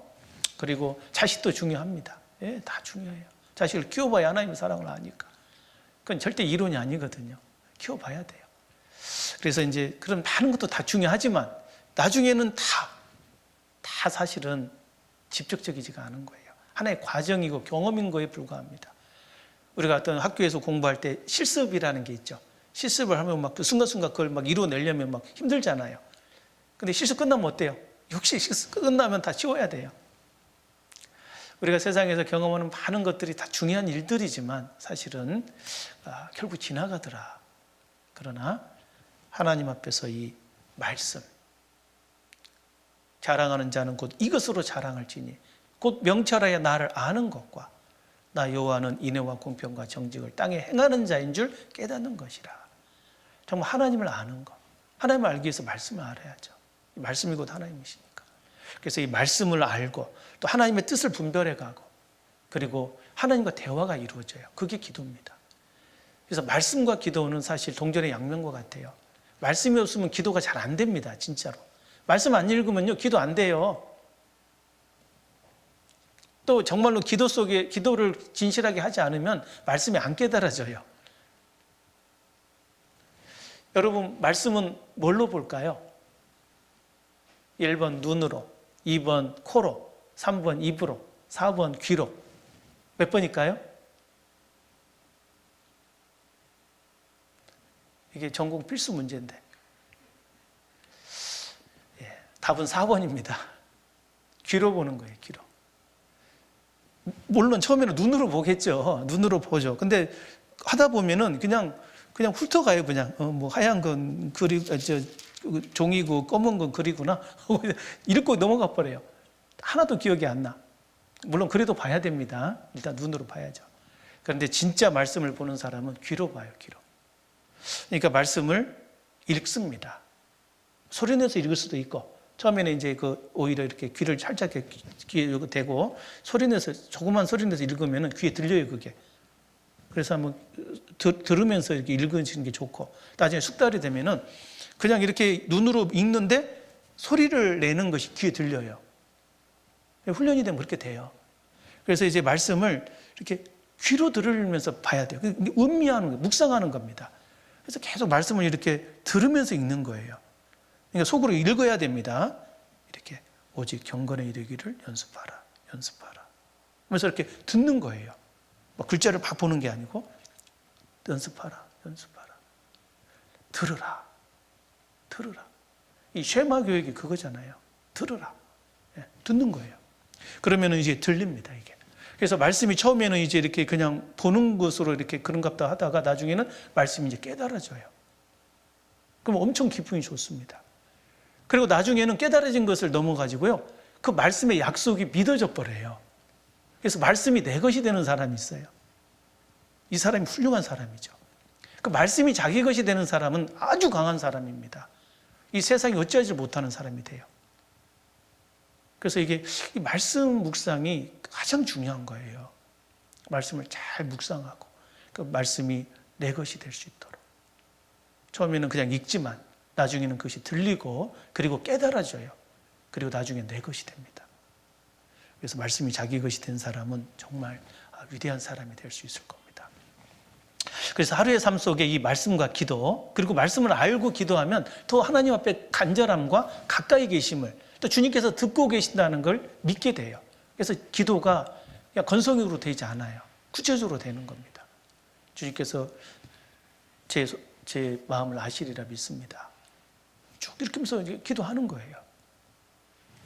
그래서 말씀과 기도가 이렇게 경건 생활의 기초고, 그리고 두 번째는 절대 교제에 빠지지 말아야 돼요. 교제.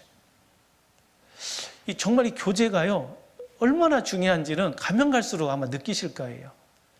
결국 신앙생활이 이렇게 실패하는 사람을 보면, 물론 개인적으로 이렇게 말씀과 기도 생활을 안 해서 그렇지만, 그래도 좀 보호막이 있는 게 이 교회, 교제인데, 교제마저도 않게 되면은 결국 이제 신앙생활은 더 이상 유지가 어렵습니다.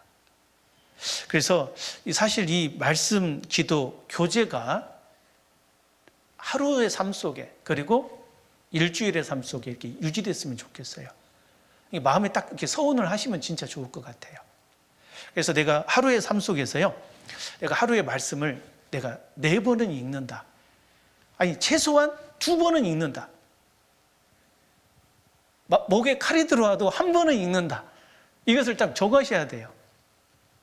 최소한 하루에 1번은 읽을 수 있잖아요. 5분이 됐든 10분이 됐든 한 장은 읽을 수 있어야 되거든요. 최소한. 그런데 이제 보통 하다 보면은 마음 먹으면요, 2번 정도는 충분히 가능해요. 아침에 일어나서 그냥 아침에 일어나서 물 한 잔 드시고 졸리면서 읽으면 그냥 자요. 그러니까 한 2-3잔 드시고 스트레칭 하면은 잠이 깹니다. 사람 몸은 깨게 돼 있어요. 물 마시고 움직이면. 그 다음에 이제 좀 정신 맑아질 때 바로 5분, 10분 후에 이제 바로 성경을 보는 겁니다. 그래서 하나님 앞에 그 말씀을 이렇게 쭉 읽어요. 말씀도 막 아무렇게나 읽지 말고요. 아침에는 체험서가 좋습니다. 체험서. 이제 구약 성경의 체험서가 욥기, 시편, 잠언, 전도서, 아가서고, 신약 성경에는 21권의 로마서부터 그 유다서까지 21권의 책이 바로 이 체험서예요. 그래서 아침에는 그걸 읽는 게 좋아요. 일어나서는.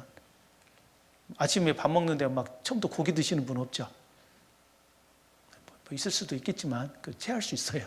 아침에는 그냥 샐러드 이런 게 가볍게 먹는 게 좋습니다. 그래서 그게 이제 체험서가 그래요. 그래서 잠언 말씀, 처음에는 잠언이 좋겠죠. 나중에 계속 읽다 보면 이제 시편 또 이렇게 다른 그 신약 성경의 체험서도 읽는 게 좋아요. 그리고 이제 두 번째는 낮에는 이제 오전과 오후로 나누어지면 오전 10시 전후, 또 오후에 3시, 4시 사이. 그때가 이제 그 사이잖아요. 그래서 이제 출근이 아니죠. 학교를 가든지 어디에 이제 그 사회생활을 하게 될 때 아침과 오후 시간에 꼭 말씀을 5분에서 10분 보시는 게 좋아요. 화장실 가면 다 볼 수 있어요. 화장실에서 5분, 10분 앉아 있는다고 누가 뭐라고 안 해요. 30분 이상 있으면 조금 뭐라고 오해할 수 있겠지만 최소한 5분, 10분만 있으면 뭐라고 안 해요. 그래서 거기서 그냥 말씀 보는 겁니다. 그래서 그 말씀을 보고 잠깐 기도하고 또 오후에도 잠깐 말씀 보고 기도하고 하면은 정말로 이렇게 문제가 안 돼요. 그리고 마음이 편안해집니다. 그리고 그 기도할 때 막 이제 여러 가지 막 기도거리가 막 실제 나오거든요. 뭐 사회생활 하다 보면 막 오전에 막 상사한테 혼나고 뭐 조인트 까이고 뭐 이렇게 엉뚱한 어떤 어려움 당하고 해서 막 힘들 때 잠깐 그 10시에 기도하고 또 오후에 3시, 4시 사이에 그 말씀 볼 때 기도하고 그러면 그게 쫙 평강이 찾아와요.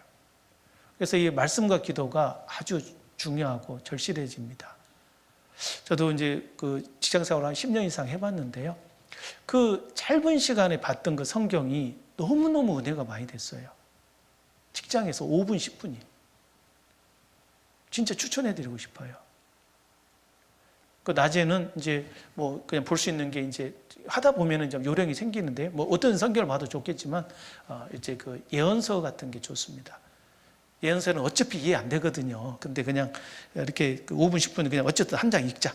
그 이사야서 참 어렵네 하면서 넘어가는데 나중에 이제 그 말씀 속에 뭔가 그 구절들이 생각이 나요. 그래서 그 예언이 이런 말씀이 있었네 하고 이제 생각이 나고 또 가끔 요한계시록 볼 때 요한계시록 막 그냥 막 처음에는 흥미진진하게만 봤는데 나중에는 뭔가 이렇게 중요한 그때 왜 이런 일이 있었을까 하면서 낮에 막 생각이 될 수 있는 게 그 예언서가 그래서 좋아요. 다니엘서도 그렇고. 그러니까 어떤 그런 예언서를 그때 보는 게 좋을 것 같아요. 그리고 이제 저녁 시간. 저녁에는 이제 정말 그 퇴근하고 씻고 하나님 앞에서 이제 정말로 말씀과 기도의 시간. 그때는 충분히 30분 이상.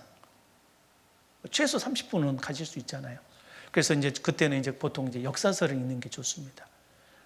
과거에 있었던 일을 그냥 이야기식으로 실제 사건식으로 되어 있는 거 그대로 한번 쭉 읽어가 보세요. 그리고 이제 쭉 이렇게 묵상하고 기도하면은 좋습니다. 그래서 이렇게 그렇게 하루의 시간을 4등분으로 나누세요. 하나님께서 이 1년의 계절을 봄, 여름, 가을, 겨울로 나눴어요. 하나님께서 3과 4라는 걸로 나누어진 게 꽤 많아요. 그래서 인생을 그런 흐름 속에서 맞춰가면은 마치 이렇게 파동을 타듯이요. 그냥 그렇게 돼요, 그게. 무슨 원리 같은 것이 있습니다. 근데 막 인생을 막 한 5등분, 6등분 막 이렇게 나눠보고 막 이렇게 복잡하게 하면은 이게 참 어려워요. 하루의 삶이. 근데 하루의 삶을 크게 이제 그냥 하나, 아니면 둘, 아니면 셋, 조금 노력하면 4수로 나눠서 한번 해보세요. 그러면은 정말로 많은 은혜가 됩니다. 그래서 그냥 말씀과 기도, 그것만 하면 돼요. 그냥 하루의 삶 속에. 이거 빠뜨리지 마세요. 아침에 일어나면 반드시 물 한 잔 드시고 성경 한두 장 보고 그리고 이제 또 낮에 또 오전에 오후에 이렇게 또 한 장씩만 봐도 2-3장 볼 수 있고 또 저녁에 이제 그 충분히 한 30분 이상 이렇게 한 3-4장 보고 그러면은 하루에 보통 성경을 10장 이상 볼 수 있어요. 그리고 1시간 이상씩 성경을 보는 시간이 이렇게 내 것이 되는 거예요. 바로 그걸 얻으셔야 돼요. 하루의 삶 속에 1시간 이상씩 내가 말씀과 기도의 삶을 내가 보내겠다는 거. 이건 서원을 해도 좋습니다. 이건. 그러면은 틀림없이 경건 생활에 기초가 잡힐 거예요. 사실 이게 다더라고요, 솔직히. 이 하루에 4차례에 걸쳐서 묵상과 기도, 말씀과 기도를 실천할 수 있다면 이분은 정말로 훌륭한 삶을 살 수 있습니다. 어렵더라도 아침과 저녁은 할 수 있어요. 아니 무슨 일이 있더라도 잠시 하루에 5분, 10분이라도 할 수 있어야 됩니다. 하면은 그냥 하루를 그냥 보내버려요. 말씀 안 읽었네. 내일 보내도 또 내일 읽어야지. 내일 또 하고 또 못 읽어요. 하고 하다 보면 뭐 하루 이틀이 아니야. 뭐 한 달이 다 지나가고 있어요. 그래서 그냥 1년 다 됐는데 창세기 뭐 2장, 3장 보고 있어요. 뭐 하는 거냐고요. 그러면 안 되겠습니다. 그래서 하루에 한 장씩. 자기 전에 그냥 밥 먹다 말고도 생각나면 후딱 죄송합니다. 빨리 성경 읽으시면 돼요. 자기 전에 생각나도 빨리 1장, 2장 읽고 다시 기도하고 주무셔야 돼요. 최소한 한 차례 이상 성경 말씀과 기도를 하시고 기본적으로 아침과 저녁 그리고 정말 노력해서 하루를 4타임으로 나눠서 꼭 하루에 이걸 이루어 가시면 좋겠습니다. 그리고 두 번째 아까 교제를 빠지지 말라고 했잖아요. 한 주간에 이것은 반드시 지키셔야 돼요. 그래서 한 주간에 자신의 일정이 있잖아요. 한 주간의 일정 속에서 교제를 최우선으로 삼으셔야 됩니다. 그래서 교제를 안 빠지면 돼요. 그러니까 내가 해야 될 일 많이 있잖아요. 뭐 학원 가기, 뭐 이렇게 공부하기, 수강, 뭐 많이 있잖아요. 뭐 저녁에 선배 만나기, 뭐 어디 취업 설명회 참석하기 많이 있는데 그 중에서 가장 먼저 교제를 선정을 하라고요. 너희는 먼저 그의 나라와 그의 의를 구하라. 교제를 먼저 하면 일정을 조정하면 조정됩니다. 마음이 없어서 안 하는 거예요. 근데 그 조정을 하면은 한 주간의 일정 중에 최우선으로 이 교제를 선정하고 빠지지 말아야 돼요. 아까 말씀드린 대로 이 대학생 시절 때 교제를 어떻게 하느냐가 그 사람의 평생의 결정이 나버려요. 많은 분들이 저도 대학생 할 때 이렇게 그 교제했던 분들이 있었어요. 근데 이분들이 교제에 빠지더라고. 살살. 물론 알아보면 다 이유가 있어. 그럴 만한 이유가 다 있어요. 근데 그분들은 결국 교제에서 안 보여요, 지금. 안 보여요. 벌써 세상으로 가 있어요. 정말 그 안타깝고 정말 마음이 슬플 때가 언제냐면요. 그 성도, 우리 서울교회는 그걸 안 하죠. 근데 지역교회에서는 그 성도 이렇게 주소록이 있어요. 근데 성도 주소록에서 안 보이는 성도는 어때요? 몇 년간은 그냥 써줍니다. 근데 이제 임원도 바뀌고 막 사람도 막 몇 년 지나다 보면 어때요? 그 이름을 뺄 수밖에 없어요. 그 잊혀지는 사람. 성경에서 그 이름이 도말되는다는 표현이 있어요. 물론 구원받은 사람이 다시 이뤄지는 건 아니지만 신앙적으로는 살았다는 이름은 있으나 실상은 죽은 자가 될 수 있습니다. 교제에 빠져서 그렇게 되는 거예요. 대학생 시절 때 어떤 일이 있어도 교제에 빠지지 마세요. 그러면 정말 여러분이 상상하는 그 이상의 엄청난 축복이 여러분에게 주어질 겁니다. 그리고 이 전도를 실천할 수 있어야 돼요. 항상 이 말씀 전하라고 되어 있어서 날마다 전도해야 됩니까? 그렇게 하면 좋겠는데 실제로는 쉽지가 않아요. 근데 최소한 한 달에 한 번, 한 명에게는 전도할 수 있어요. 이 전도가요, 또 우리의 그 신앙생활에서도 아주 중요한 이유가 있습니다. 이건 뭐냐면 전도를 하다 보면은 영적으로 리프레시가 돼요. 그리고 전도를 하다 보면 깨어있게 돼요. 그리고 어떤 이론적인 게 아니라 실질적으로 바뀌어요. 모든 생각들이. 이 전쟁이 되면은요, 마음이 불편했던 어떤 그런 그 생각들, 뭐 어떤 판단, 이런 것들이 싹 사라져요. 마치 어떤 나라에 이렇게 평화로울 때는 막 여당, 야당 해가지고 막 싸우잖아요. 국론이 분열되고 막 별거 아닌 거 가지고 막 네가 올래, 내가 올래, 뭐 페미니즘이 어떻고, 뭐 남자들이 뭐 적폐네 하면서 막 싸우고 그러잖아요. 근데 전쟁이 탁 터지면 어떻게 될까요? 그게 싹 사라져 버려요. 이제 적을 놓고는 다 하나가 되거든요. 마치 이와 같이 내 신앙 안에서 많은 어떤 고민과 어떤 막 불편한 것들, 막 여러 가지 어떤 이런 것이 이 전도를 하게 되면은 이게 싹 정리가 돼 버립니다. 그리고 중요한 게 무엇인데 하면서 다 이렇게 탁탁탁 이렇게 포기할 건 포기하게 되고 그냥 이렇게 이것이 다시 리프레시가 돼요. 그래서 이 전도를 하다 보면은 영적으로 이게 거룩하고 깨어있게 되는 거예요. 깨어있어라. 이게 사실 전도하다 보면 잔차 깨어있게 돼요. 그래서 내가 죄 짓고 있는 것도 버리게 되고, 기도 응답이 없는 걸 보고 새롭게 이렇게 일깨우게 되고, 이런 게 다 이 전도를 통해 이루어지는 겁니다. 그래서 이게 딱 이 한 달을 놓고 봤을 때 이대로만 하면 경건이 정말로 이제 이루어져 가요. 하루의 삶 속에서 이 말씀과 기도를 절대 빠뜨리지 말고, 그리고 이 한 주간의 이 교제를 빠지지 말고, 또 한 달간의 삶 속에 이렇게 전도를 실천해가는 게 필요할 겁니다.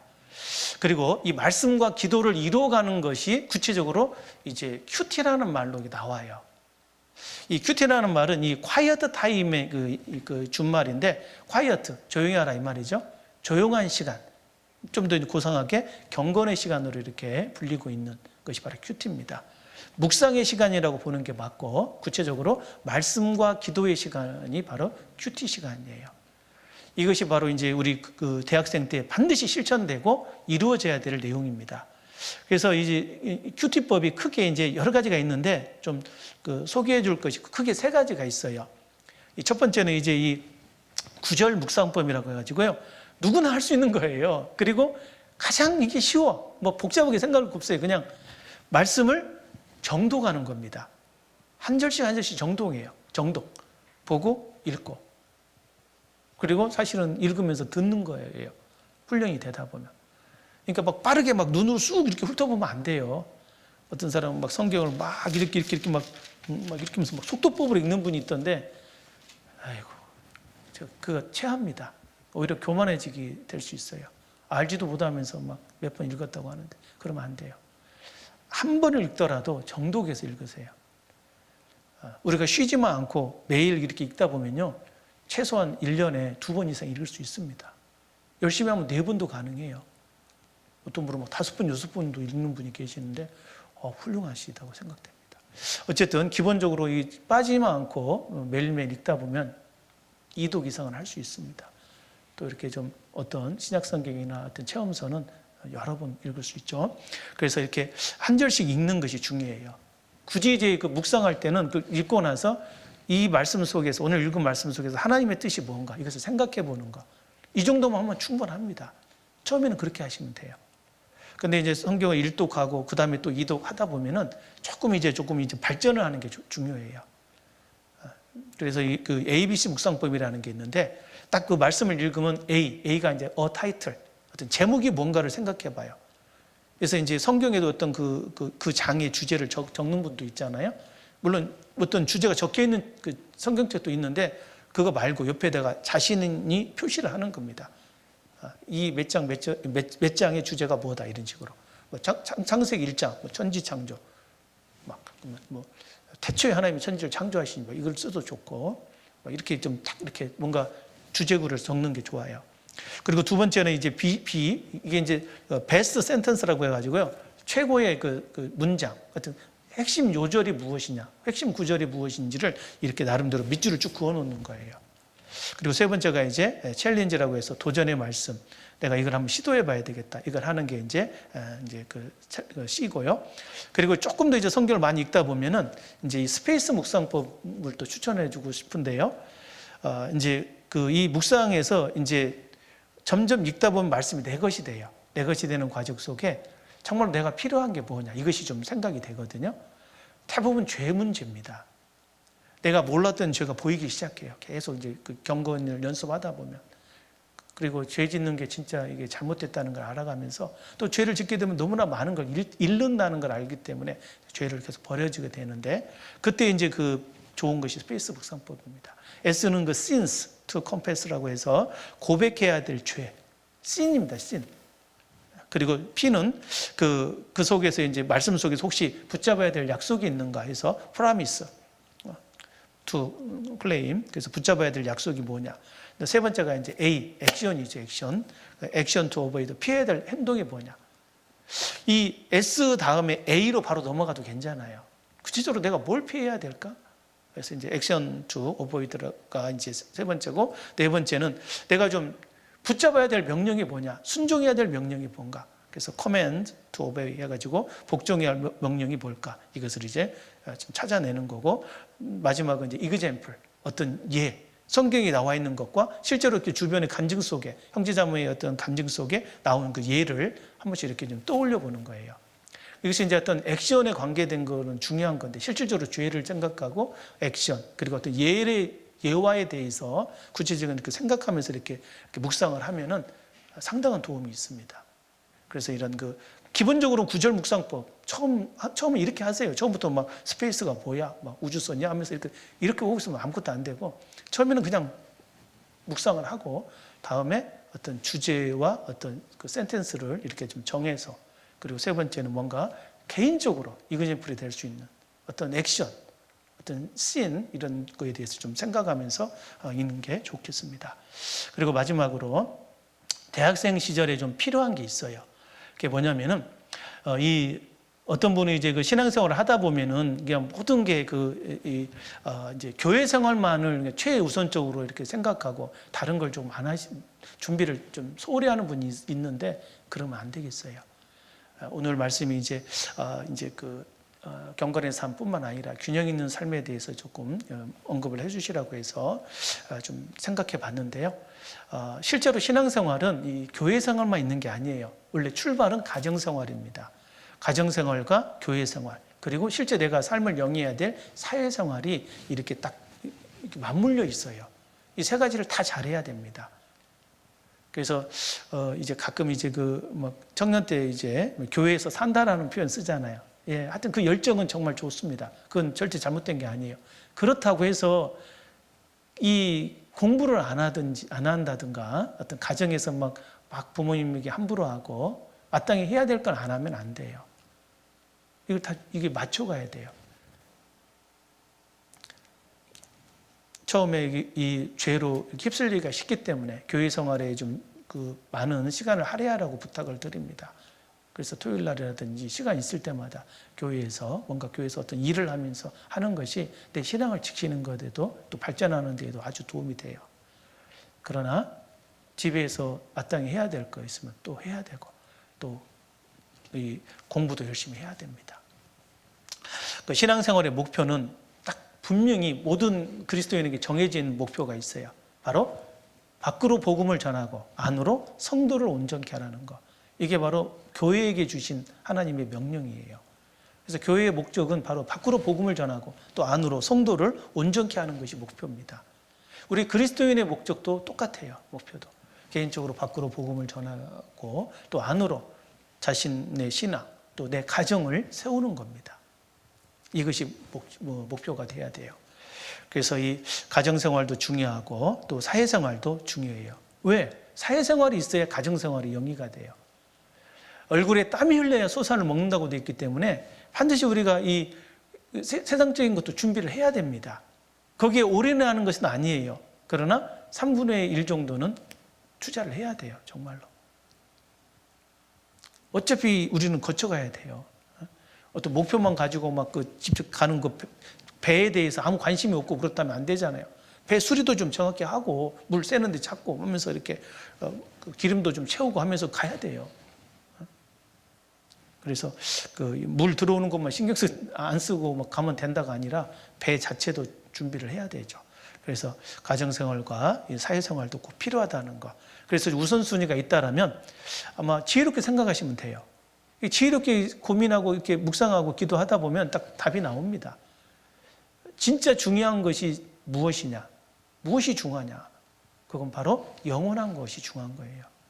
우리의 그 영원이라고 하는 영생 위에 올려놓는 그 대상은 영원한 것이 아니면 전부 다 의미가 없어요. 0이 돼버려요. 무한대 위에 어떤 수를 올리더라도 다 제로잖아요. 영원한 것에 뭔가 의미가 있으려면 영원한 걸 올려야 돼요. 그래서 영원한 게 뭐냐? 이것이 가장 중요하기 때문에 그걸 먼저 해야 돼요. 그리고 급한 게 중요한 거죠. 급한 걸 먼저 해야 돼요. 항상 그 인생 살아보는 수순이라는 게 있어요. 대학생은 대학생으로서 해야 될 게 먼저 있고 또 이제 결혼할 사람은 결혼할 사람으로서 뭔가 해야 될 것도 급한 일이 있어요. 그걸 먼저 하고 그리고 세 번째 이제 조금 자기가 좋아하고 선호하는 걸 하는 게 좋죠. 항상 좋아하는 일은 스트레스가 덜 받아요. 그거에 접목시키는 게 좋은데 그것보다는 마땅히 해야 될 게 있다고 그 해야 될 것을 먼저 생각해서 그 급한 일을 더 먼저 해야 되고 물론 급한 일도 있지만 진짜 중요하고 영원한 것은 놓치면 안 돼요. 그걸 우선해서 하면은 이게 균형이 잡히게 되어 있습니다. 그리고 우리의 그 목표도 분명히 해야 돼요. 너희는 먹든지 마시든지 무엇을 하든지 다 하나님의 영광을 위해 살아. 하나님의 영광이 최우선이고 그리고 두 번째는 남자나 여자는 결과적으로 집을 세우는 게 목표입니다. 야곱이 나는 어느 때나 내 집을 세우리이까. 우리 남자 형제님들이 꼭 기억해야 될 게 아브라함 그리고 이사 그리고 야곱이에요. 그 아브라함이 우리의 삶의 기준이 돼야 돼요. 너는 내가 지시할 땅으로 가라. 우리가 하나님을 따라서 하나님의 인도하심을 따라 우리의 그 삶을 아브라함을 닮아 쫓아가는 겁니다. 이 시대의 믿음의 그 조상은 바로 우리 형제님들이 되어야 돼요. 믿음의 선진들을 본받아서 정말 나와 내 집이 하나님을 섬길 수 있도록. 야곱이 위대한 게 뭐예요? 자기 집을 세운 거거든요.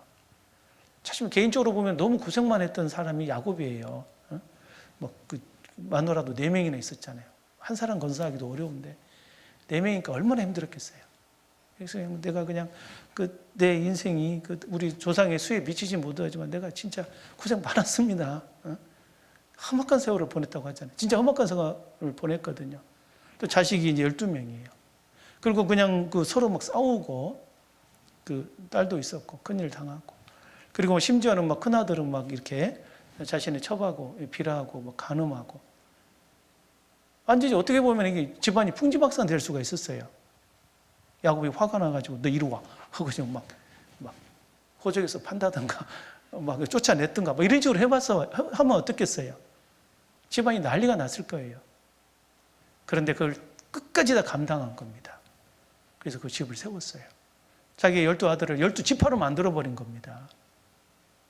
이게 쉬운 게 아니에요, 절대로. 여러분, 어른들 살아가는 게 쉬워 보이죠?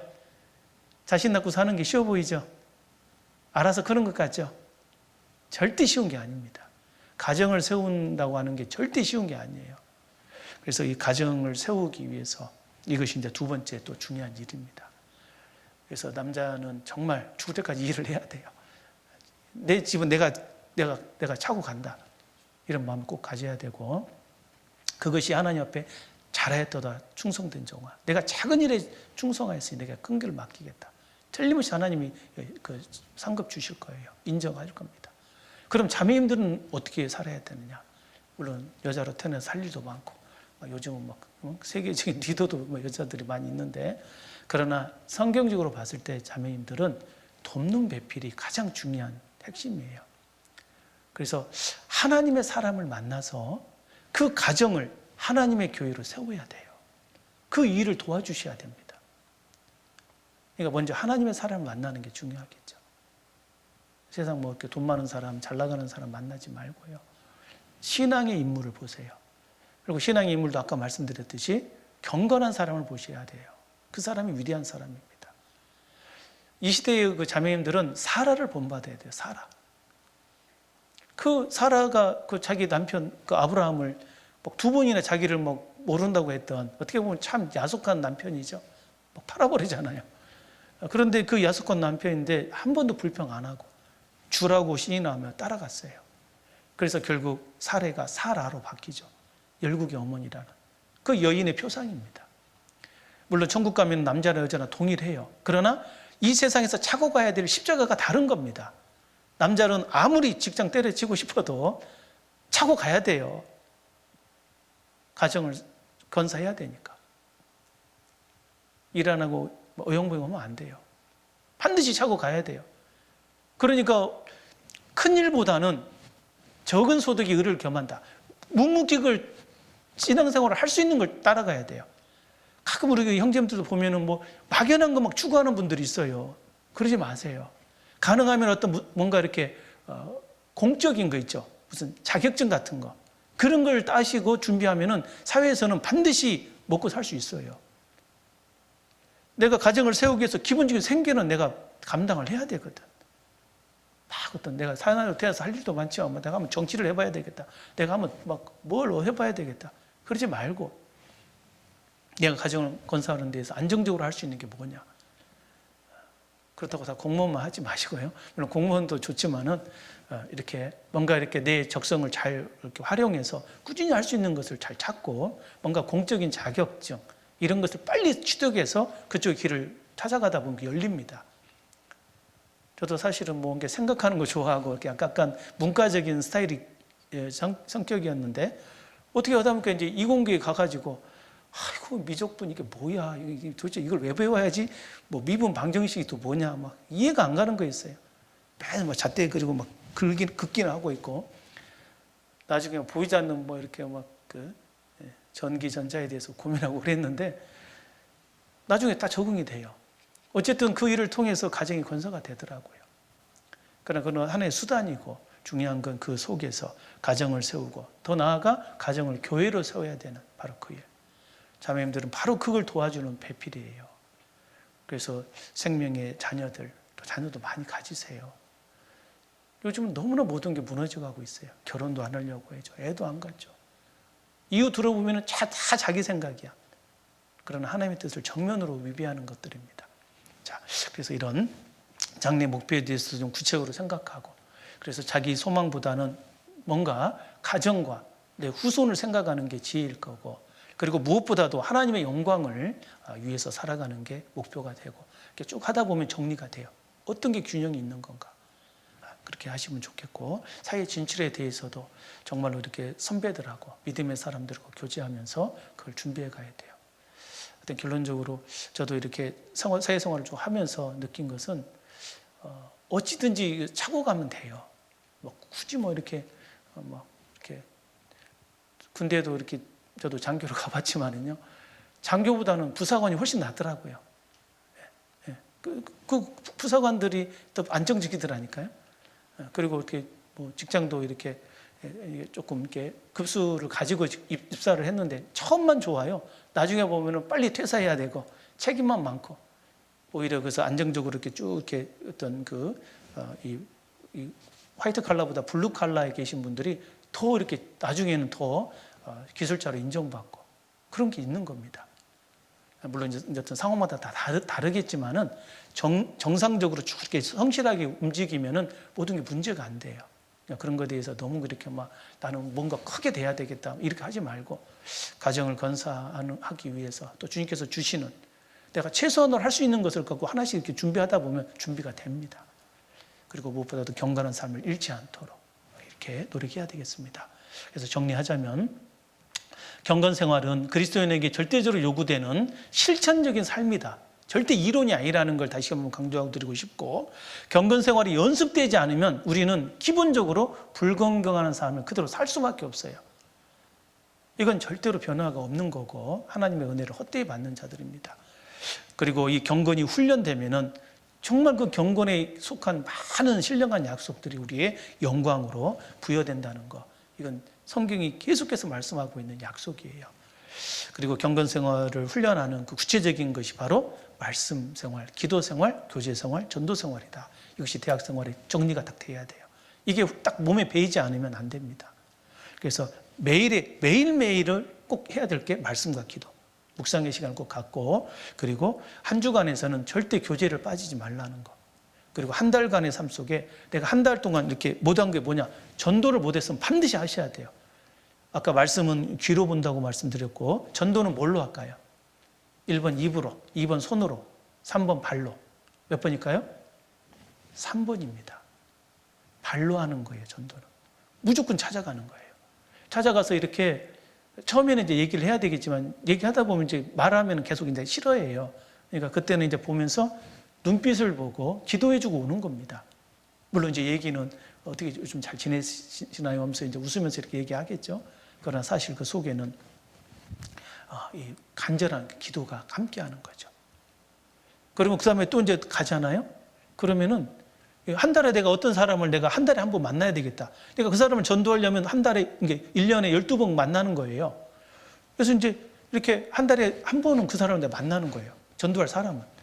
먼저 그 다음 달에 또 가서 만나고 그러면은 이제 이게 그 상황이 바뀌어요. 하나님께서 내 마음과 그 기도를 알기 때문에 기회를 주십니다. 갑자기 이 사람이 무슨 얘기를 해요. 어제 우리 그 삼촌이 돌아가셨다고. 사는 게 왜 이렇게 허무하냐 하면서 막 얘기를 하거든요. 그때 이제 이게 기회구나 생각되면은 자연스럽게 얘기를 꺼내는 겁니다. 나도 삶에 대해서 정말로 고민됐을 때가 있었는데, 혹시 죽을 준비 좀 하셨냐고. 응? 죽을 준비를 해야 되냐고? 그냥 죽으면 끝나는 거 아니냐고. 죽으면 끝나는 거 아니더라. 그러면서 이제 영혼이 있다라는 것을 얘기를 하고, 우리가 전도집 때 배웠던 주제들 있잖아요. 그 첫날에 제일 핵심이 영혼이 있는 거잖아요. 나의 실체가 영혼이더라. 그 영혼에 대해서 한번 생각해 봤냐. 그리고 나라는 존재가 뭐냐 도대체. 인간이 뭐 같냐. 왜 살고. 죽으면 어떻게 될 것 같냐. 야, 그걸 어떻게 하냐. 뭐 답 없는 거 아니냐. 하면서 이제 얘기하면, 아니다. 답이 있더라. 응? 그거 어딨냐고. 난 본 적이 없는데. 학교에서 배운 것도 없고. 있더라. 성경이 있더라, 성경이. 제가 다른 책은 아무리 봐도 그런 거 답을 모르겠는데, 성경이 있더라, 이게. 당신은 나보다 훨씬 더 머리도 좋고 아는 것도 많으니까 성경 한번 배울 수 있는 기회 있으면 배우자. 진짜 성경이 생각보다 어려운 책이 아니더라. 그리고 정말로 그 성경 속의 내용을 정확하게 알고 있는 사람들이 있더라. 뭐 이렇게 얘기하면서 전도를 하는 거예요. 처음부터 많이 나가면 또 막 싫어하니까요. 눈치 보다가 이렇게 좀 싫어하는 것 같으면 좀 멈추고 또 기도하는 거예요. 주님 기회를 주십시오 하면서. 그리고 이제 또 이렇게 식사 함께 하고 이제 헤어지고 나서 또 다음 달 되면 또 가서 보고 그러면 이제 또 다른 얘기가 이어져요. 어느 순간 약속이 이루어지고 전도가 이루어질 겁니다. 그래서 이런 한 달에 한 사람, 전도할 사람은 한 달에 한 번씩 꼭 찾아간다 이런 마음으로 전도의 대상자를 삼았으면 꼭 그렇게 해보세요. 그러면 정말로 내 마음도 새로워지고 경건이 더 분명해질 겁니다. 하여튼 신앙생활은 또 대학생활과 가정생활이 포함된다는 거. 그래서 균형을 잘 잡아가면서 내 모든 삶 속에 정말 경건이 이루어졌으면 좋겠습니다. 예, 같이 기도하겠습니다. 주님 감사합니다. 저희를 구원하여 주시고 또 하나님의 사람으로 저희를 온전케 하시며 때마다 일마다 저희와 동행해 주시는 주님 진심으로 감사합니다. 저희가 하나님의 뜻을 옳게 분별하고 참으로 부끄러울 것이 없는 하나님의 사람으로 주님 앞에 나아갈 수 있기를 원합니다. 우리 대학생 시절에 주님을 만나고 또 새롭게 사회의 진출을 준비하고 있는 우리 형제 자매님들에게 참으로 주님의 그 뜻과 또 주님의 약속과 주님의 능력이 온전히 임하고 또 이루어지기를 간절히 원합니다. 저희를 더욱 경건한 삶으로 우리의 발걸음을 인도해 주시고 그 경건 속에 약속된 모든 신령한 축복을 온전히 이어받을 수 있도록 인도해 주옵소서. 나머지 모든 교제의 시종도 함께해 주시길 바라고 저희를 사랑하시는 예수님 이름 받들어 감사하며 기도드리옵나이다. 아멘. 예, 감사합니다. 마치겠습니다.